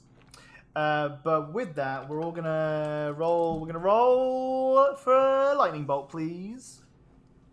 I guess I'll do it this time.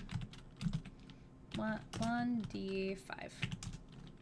4 again. That's me, isn't it? Or that's haiku. Yep. I'm sorry. I'm going to absorb elements again. Dexterity saving throw first, please, bud. I have a plugin that lets me move the selected tokens layer with middle mouse button. Whoa, what? There's plugins? That's cool. Oh, I think I rolled it with disadvantage, Max. You did, but so you failed that one. That's fine. So we're going to be rolling the damage that you take. Luckily, you just healed 20 hit points, so that's good. You Yeah, did. thank God. And I rolled pretty poorly. So you take 6 points of damage. That's after it's been halved. If you're Okay. using your absorbed element. Yep, I am. In which case, please make sure to mark that spell off your spell list. As Yeah. once again, we get the power of Grayskull as you go up in the sky and lightning bolt hits you, and it's like, fuck, this hurts a lot, but how cool am I? As your gauntlet is charged with electricity. Beautiful. We then move on to these guys having their attacks against you, which we do nice and quickly. We have one against Haiku, one against Nurli. One hits Nurli. Let me roll. Hey, nope, it hits the duplicate. Doki, it hits the duplicate. Are we shielding for it? No, I don't have to because it was just one attack, right? Yep. It hits the duplicate and the duplicate just, and then that's it. It just Oh, I see, attacks okay. the duplicate I instead thought of me. you might want to use the shield to save the duplicate. No, that only works on me. Right, okay. But I shielded the first time because I thought that you had to try to hit me and then I could shift it. But what was happening is that like I rolled to see if you hit one of them first, and Right. then I can try to shield myself. Right, okay.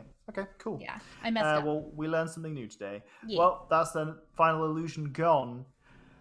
And we move on to taking damage for the slashy. I almost forgot about Shashi. that. 10 points of damage to Haiku as you are slashied. And then Oro's up.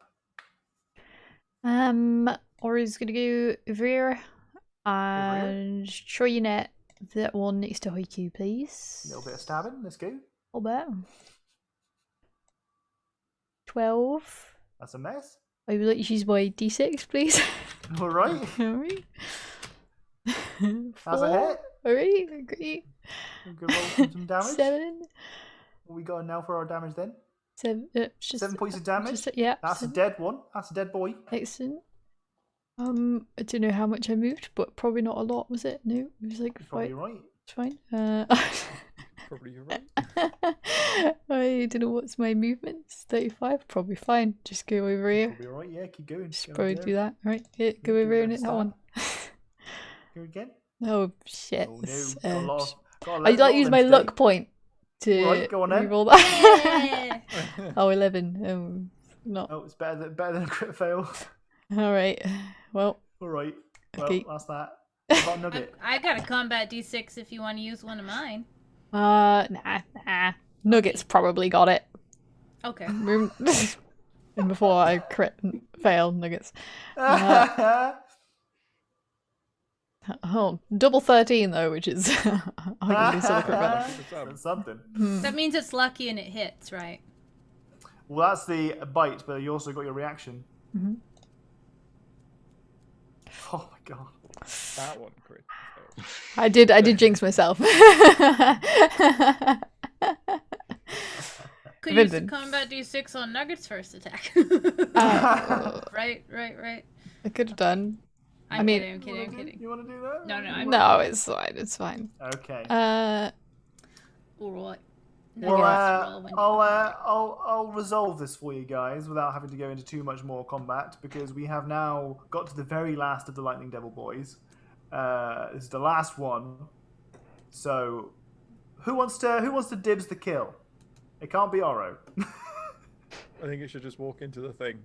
It's scared when it walks into the circle of dice. It trips back into it. That would be that. I will go for a. We'll say with the crit fail of Nugget, you fail forwards, and that Nugget leaps forward to go for a gnashing bite. Hmm. Unfortunately, misses the bite, but fortunately enough, lands with the body and simply shoves accidentally, as there is a noise. There's just bits of lightning demon just spread everywhere. And that's and 12.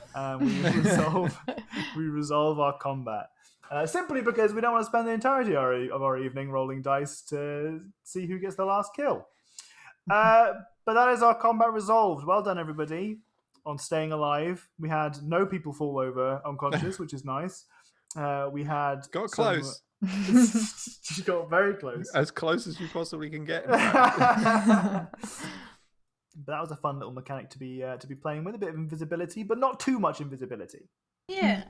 Invisibility can be a real boner killer, but if you get some like flashes of instance yeah. where you can kind of see where they are, it kind of dulls the pain a little bit.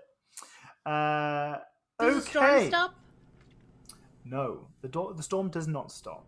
Fortunately enough, the lightning seems to succeed. There is no thunder, but the clouds are still there, and it does not seem to have any sign of slowing the spread.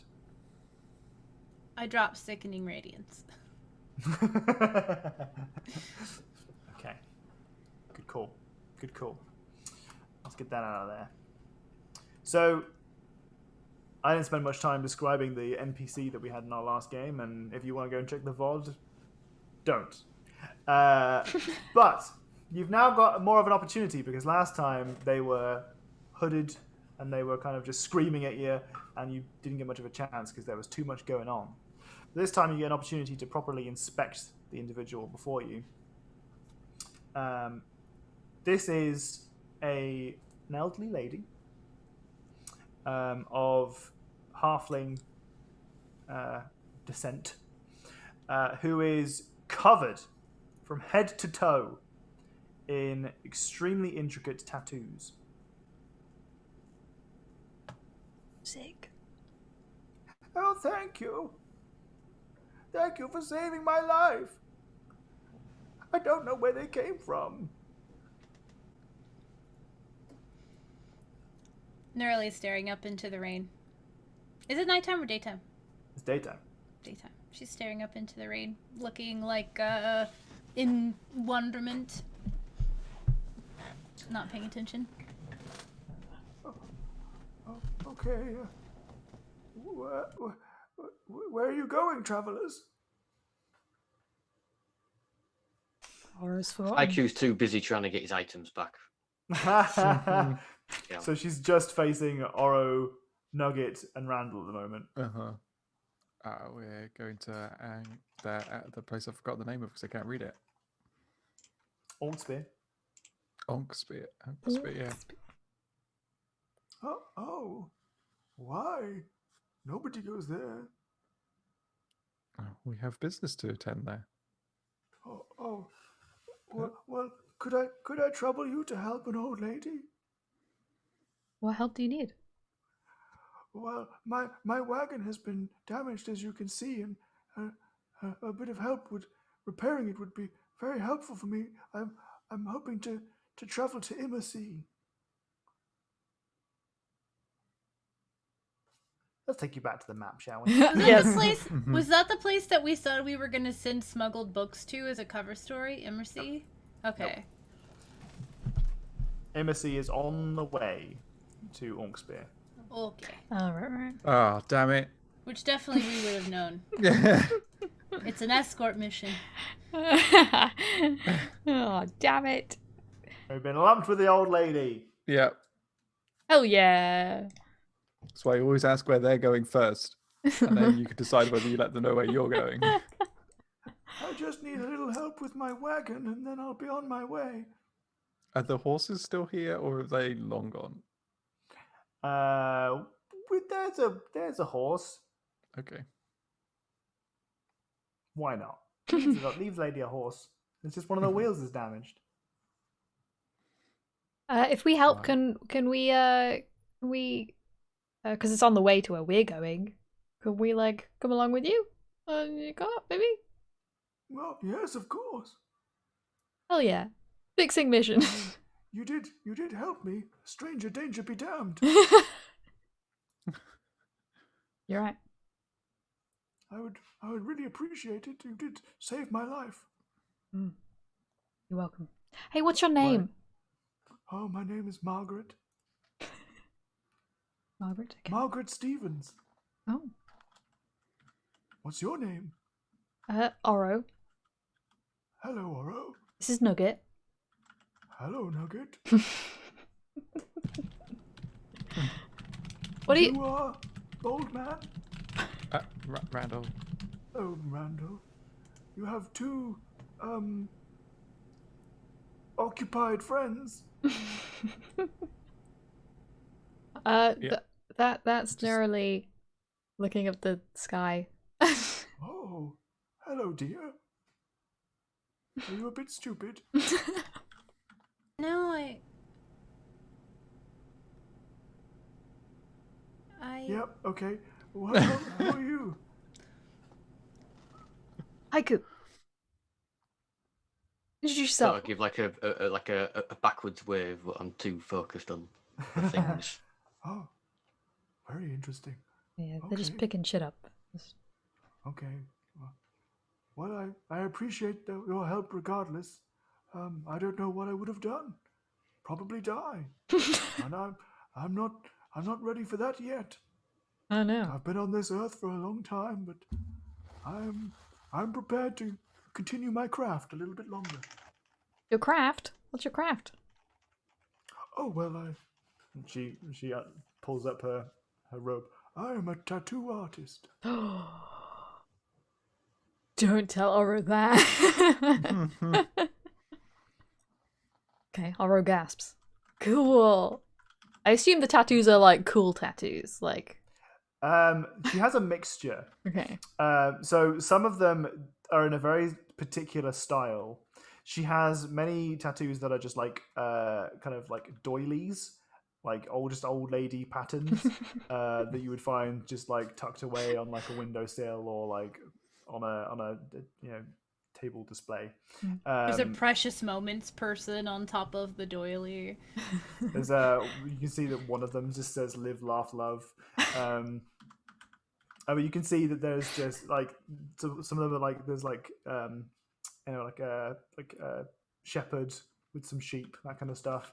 Like there's a very predominant style that is very cutesy old lady, and then there are loads and loads and loads of tattoos that are spread throughout the cracks that appear to be from different artists. Each of them have their own different style. Some of them are extremely metal. Some of them are just bizarre. Some of them appear to be in different languages and scripts that you might not necessarily recognize. And it looks like there is one theme that perhaps is her particular style, and the rest of them are perhaps from other artists. Cool. Okay, well, Oro's visibly like, oh, sick. That's awesome. Well, thank you. Is that what you're here for? Do you like tattoo people as you travel? Oh. Well, no, my shop is in Immersea, but I was traveling to see some friends in Walloon, and unfortunately my caravan was attacked. Oh. I've never seen such a horrible storm before. I'm going to absentmindedly wander over to the cart and start casting mending and putting it back together while they're talking. Cool. And I sure hope that Phineas is okay. Ooh. Oh, Phineas is an old friend of mine, lives in Hilp. Oh. I'll be stopping there if you're planning on journeying with me. Yeah, that's probably fine. Yeah. Well, they are friends of mine, so I'm certain they will have room at the inn, as it were. Cool. Oh, thank you once again. Oh, that sweet girl is already repairing my cart with magic. How amazing! And she kind of waddles over to you. She's sodden and she's like splish splash, splish splash, splish splash, in the mud and the dirt. She, oh, thank you so much, dear. This is so kind. You're welcome. Sorry, I was a little distracted earlier, and then I didn't know what you all were talking about, so I decided I would just fix the cart because I heard you mention the cart. Are you well? Were you injured? Well, it did take a few swipes. I don't really know what those things were, but no, I was going to be struck by lightning and someone moved me, but I don't know who it was. And Oh. well, I think I know who it was, but That sounds like I it was a know. very traumatizing experience. Perhaps you should rest. Once you... If it is not too taxing for you to cast those spells of repair, perhaps you should lay down in my cart whilst we move. oh, this is easy. I can do this all day. Very well. You think it won't take too long to fix the rest of the repairs? A couple more casts and you'll be done. Okay. But it'll only take a few minutes. Oh, well, if you insist, if you need to rest, you can take part, you can sit in the caravan. Does your cart have a cover on it? It does, yeah. This is no trouble. Once I get it fixed up and we all get inside, I can even dry us all off. Oh, you're very kind. She kind of waddles away. You hear a splish splash, splish splash, splish splash, and she comes back a couple of moments later, and she has a big blanket that she kind of drops on you. She kind of like wraps it up close to you. There you go, sweetheart. You take that, okay? You be nice and warm. We'll Oh, get you thank nice you. and dry as soon as we can. And she kind of steps away, waddles back over to the rest of the party, next to Haiku. She is considerably closer to the ground than you are, being a halfling. She said, "Oh, are you looking for this?" And she bends down and she picks up a small portion of the hood horse skull.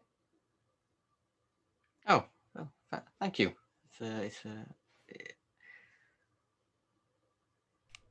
I wouldn't touch it for too long if I were you. Oh, okay.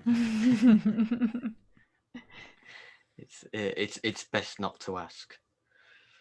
Oh, okay. Thank you for your help. She has regrets.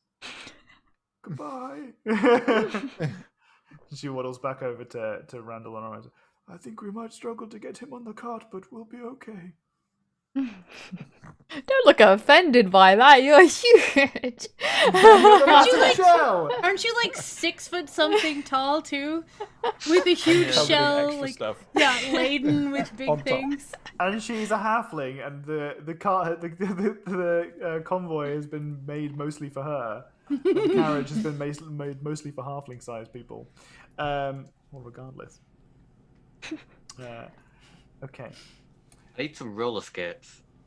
So you just like hold onto the back and just. Yes. Yeah. Should make Cards, that. Going mudding on the back Oh, of the cart. that would be very Like cool. That would be very cool. And completely within your wheelhouse as a crafter, an engineer. Well, regardless, a little bit longer, not too long, and Nurali almost called you Hyacinth there. Nurali finishes her repairs. I love that I have so branded that character into everyone's minds that Yeah. they forget who I am sometimes in lieu of the character. Yeah, each casting of mending takes a minute, so literally like however many more square feet I needed to fix for how many more minutes it would take before I'm finished. So Sure. Well, it's a couple of dodgy wheels, but it takes you a little while to get them together. You're shortly back on the road. Okay, Bernard, here we go. And she's back on the front. And yeah. Horse is called Bernard. once we get inside, I start prestidigitationing everyone dry. Fantastic. Okay. This is prestidigitation. I don't know why this is prestidigitation, but it just is. Because it's like, yeah. Does her carriage smell like weed? No. What? She's old, not high. Anyway, you have a couple more hours on the road before you finally reach Hilp. Anything you want to do whilst you're in the carriage?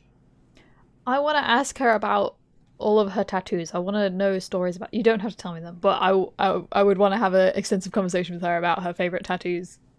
Okay, cool. Anyone else? Probably looking out like the back, just seeing if like any more lightning strikes behind us, or Okay. like generally keeping watch. I'm going to take. I still have eight pieces of bubble kelp. I'm going to take like an empty potion vial and scoop up some of the blue blood goo stuff, just Sure. to see if I can like hold on to it and show it to somebody later to tell us more about what those creatures were. And then I'm just literally sitting quietly and like staring out. Like I feel like Randall and Nerly are on opposite sides, just kind of like staring blankly out the back of the cart, like deep in thought. How about Haiku? Anything that Haiku's on whilst traveling? Just taking it easy, really. No.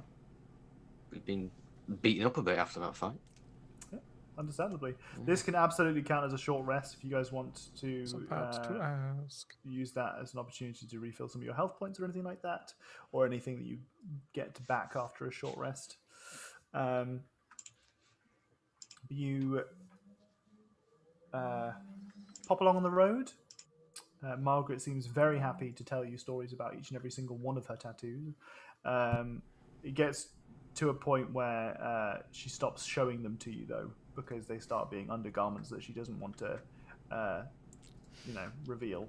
But she seems to have travelled far and wide, from what you've understood. Though the majority of her time has been throughout Cormyr, she's also had the opportunity to sail across the Dragonmere. Has been to Tezir, Westgate, and has spent some time further afield. She demonstrates to you that she, as tattoo artists in real life do, have spent some time basically going to other tattoo artist studios, spending a month there, taking on jobs, doing their own craft. And also receiving guests from other tattoo studios who will also come over to there. And whilst for every different location that she's been to, she's had an artist that she stayed with tattoo her, which is why she's got such an interesting tapestry across all of her body. Old people can get high. I'm not saying anything about her being unable to get high, or that she doesn't want to get high because she's old. They're sassing me. Oh, I see. She's just not in her character. I mean, maybe it is, but not in the immediate, obvious character that is the person who's dragging your car along. But she seems very happy to explain each and every one of the tattoos, and she asks you if you have any tattoos. Aura excited is like, no, but I really want one. I would really like one. I mean, if you wanted to, maybe when we were back at yours, maybe if you had some time, maybe that'd be really cool. But no pressure or anything. No, just asking. Roll persuasion with advantage. Okay. Because you saved her life. Has she heard of Oro in her travels? That, Canuck, is a great question. A really, really great question. So once you rolled your persuasion, that's not a fantastic roll. I'm going to use it my last luck point of the day. Let's go. I mean, it's a reroll and it's with advantage, so you get the advantage on the reroll as well. Oh, okay. 14. Hey. Okie dokie. So I don't know how rules is written that is, but fuck it. But regardless, okay. So with a 14, could you also roll a whatchamacallit? A performance roll, please, to determine whether or not she's heard of you? Definitely. Yes. Head of your fan club. Yes, she is She's actually, number one. She actually has a tattoo of me. She remember she had... Yes, she actually does. She has a tattoo of you. She spent some time in Welhoon. She saw your show. And afterwards, she was so enamored. She was staying in Welhoon at the time as a visiting artist. And she was so enamored that she got a tattoo of Oro done. But it was the artist that she got to do the tattoo doesn't have like a cutesy style. It was extremely metal. Like, so there's just this kind of goblin doing a backflip with daggers midair. But in this kind of like black and white style, rather than many of her other tattoos are kind of colored. This is kind of like a stark contrast almost. And apparently the tattoo artist didn't see you, but only saw, like some memorabilia, some merchandise that Margaret had picked up. So it's not a perfect likeness. But she says excitedly that was you. And she's got it like just on like the outside of her arm here. And immediately after that, she's like elated, and she definitely guarantees that she'll give you a tattoo back in MSC if you want one. Hell yeah! And in fact, she says she'll do it free of charge. I'm absolutely going to leave her some money, but hell yeah! Yeah. Now you got to think about what tattoo you want. That's exactly what I'm going to do. Are these magical tattoos by any chance? No, I'm kidding. You're more than welcome to ask her about those if you like. I don't think Norley would think of it. Especially Nori now. Alright, okay. Well, thank you to Kanak for contributing that question, because that ended up with a fun story. That was a good idea. Cool. Very cool. So, after a couple hours on the road, after a bit of excited questioning, she also kind of grills you about your time in the circus, but she doesn't want to ask too much. She doesn't want the mystery to go away. She likes the idea of you as a performer and doesn't want to know too much about your personal history, just in case it gets rid of the allure of the person behind the tattoo. So she doesn't ask too many personal questions, but she does ask a little bit about the circus and your time there, what you like about it, and that kind of stuff. She tries to get to know you a little bit. But regardless, she seems to really enjoy your company. And after a little bit of time, you do manage to... she will love me. You arrive at Hilp. Okay? Hilp is as much as you remember it, Nerily and Randall. It is, exactly as I described, a shard that pierces the sky. You can see now that you are here at a much greater level of detail that there is certainly a very small amount of sky that you can see as it pierces the cloud line. And you can see just blue beyond it. Or rather, you can see kind of a twinge of red as you're now kind of a dusk. So it does seem to genuinely, quite literally pierce the clouds. However, the storm is very, very bad here. There's not so much wind, but there is just absolute, just hounding rain, just terribly, to the point where there are multiple occasions at which your cart almost got stuck on the road. There is a campsite that is just pitched outside here that is for travelers, but it is flooded.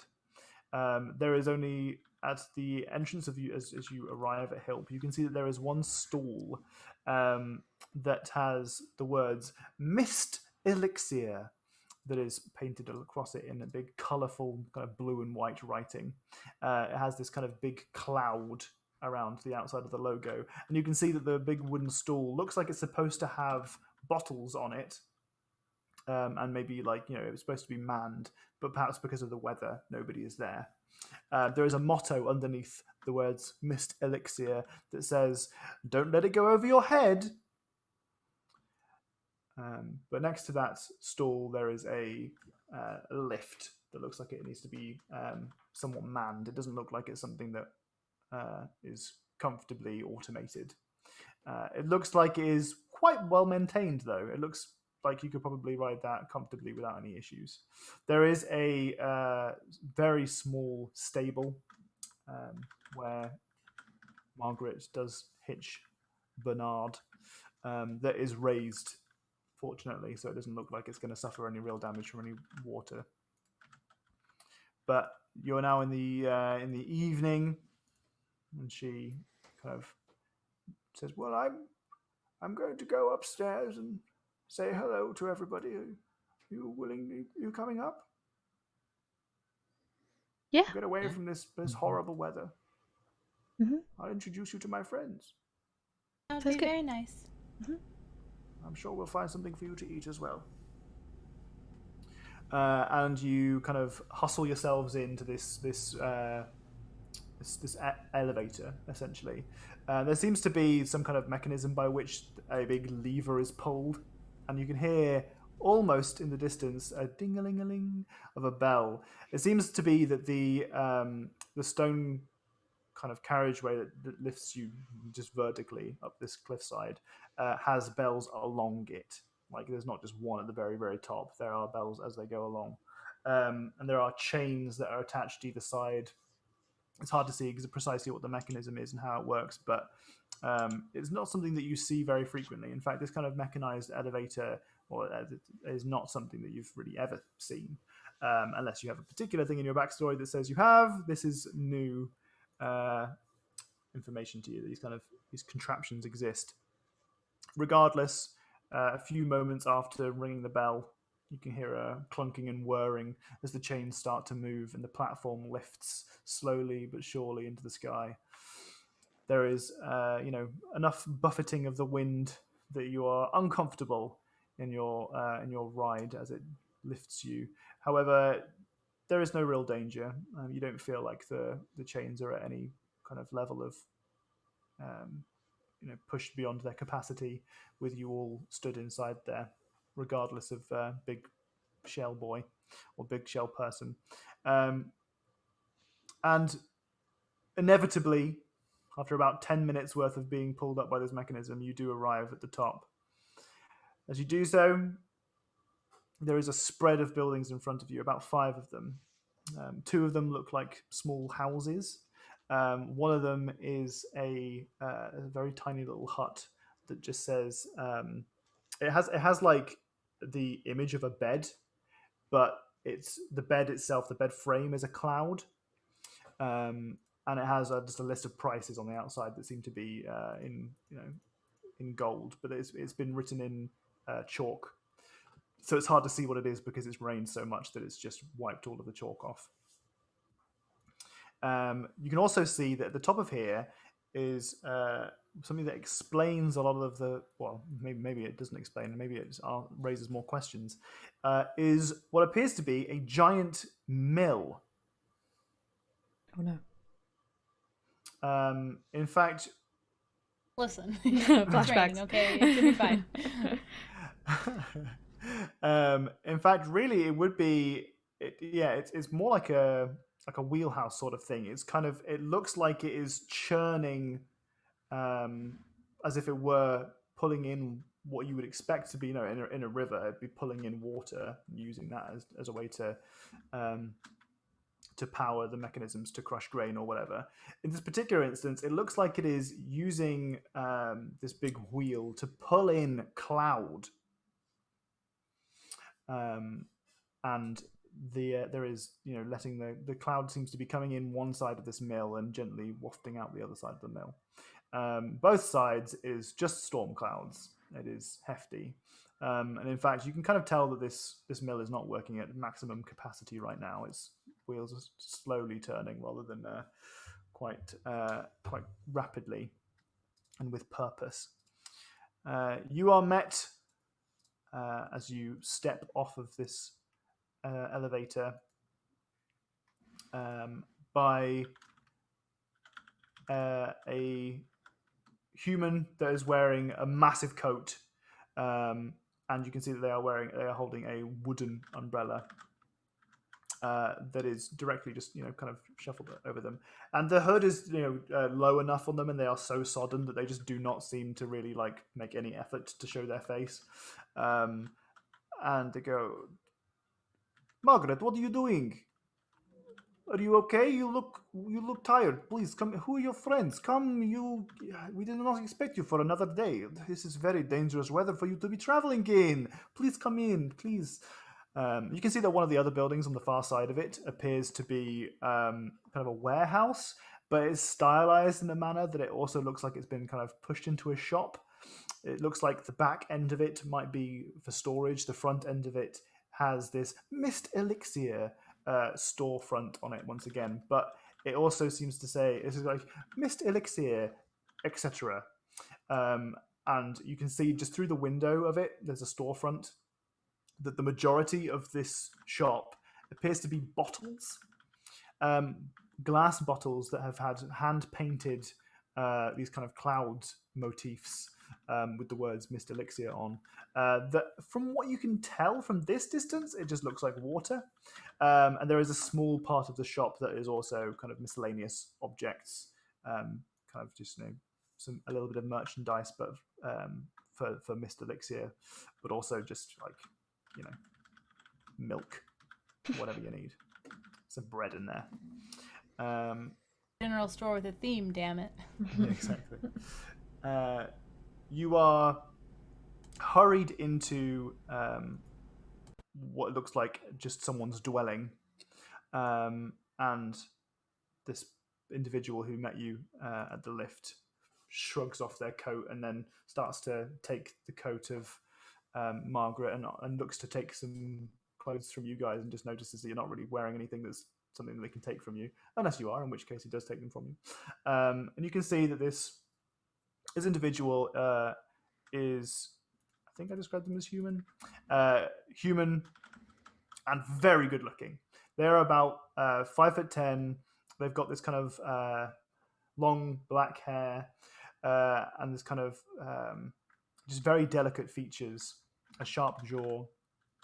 And you notice, as you see his face, that whilst you were looking in the shop front of whatever merchandise stall they had, his face was alongside the Mist Elixir stuff. And he says, please come in and get yourself comfortable. Please wipe your feet at the door. That would be, you are very damp. But this storm is terrible. I'm sorry for your rough travels, but you are a friend of Margaret. You are a friend of us. Please take a seat. As you look around, you can see that there are some quite comfortable looking furniture. There's a bench in there somewhere, and it's comfortable.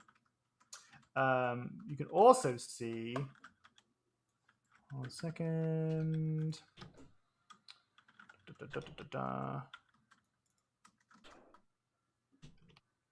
Get a second map today. Not quite. I just need to open a document that I'd had closed and I meant to have open.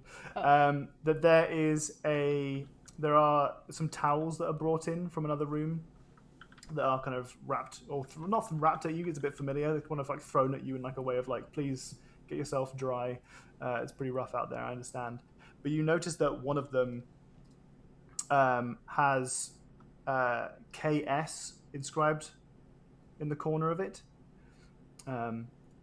You recognize it as Cultic Salamore, the drow baker from Bogbrook. All the way out here.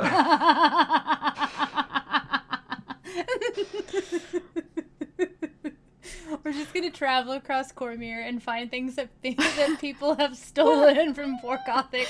That's why Gothic left and went to the bog, so that people would stop stealing things from her, and then still there. Like, even the Tupperware isn't sacred. But anyway, we'll end our session with you having met who he introduces himself as Percival Cadus, which I'll reintroduce next session, so you don't have to worry too much if you can't spell that. Is Tom describing himself? Jack, stop. Inspiration point. I was going to make that joke. I was going to say, I know you haven't got an inspiration point today, Jack. No, I'm kidding. No inspiration point. You're sucking up. Oh, you've already given me. You can't take that back, Tom. You can't go back on your word. I'll go back on my word about you. Watch me. Watch me. I was going to say, Negative don't. inspiration point. Yeah. Don't threaten me. Hey, Fully Phased. Thank you so much for the raid. I appreciate it very much. It's very kind. Hey there. You don't want to power play the DM. That's a bad idea.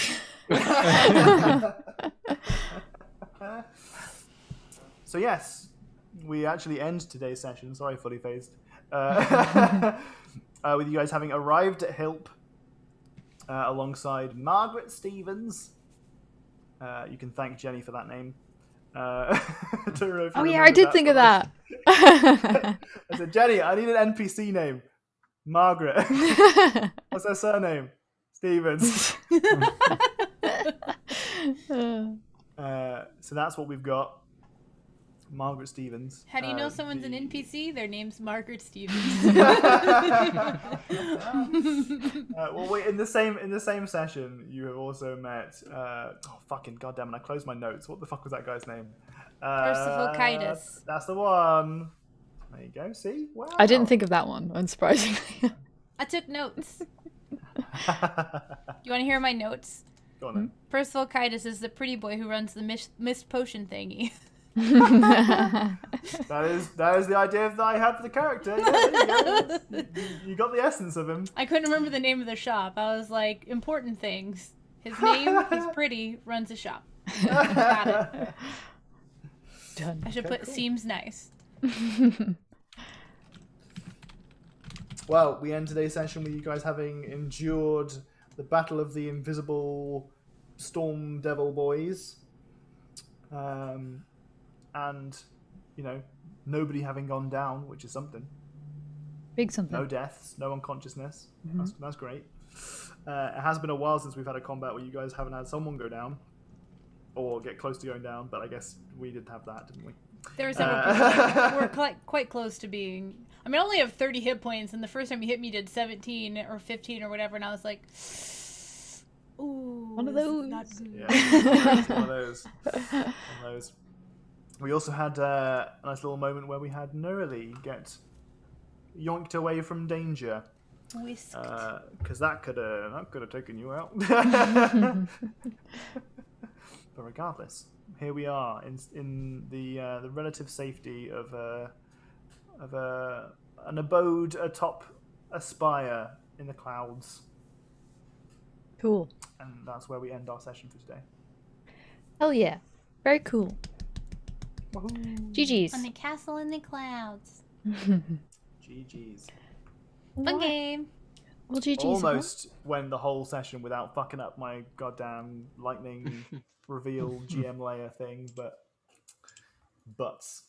And I killed 12 of them. That was a big that spell. Just like I could have metagamed it and just made everyone walk around it, but where's the fun in that? You know, I still would have taken 6 of them out. I would have been happy with 6, but doubling that makes it like so good. True. Okay. Right. Well, GG's everyone. See you next week, probably, maybe, I assume. Mm-hmm. Bye. Bye. Bye. Bye.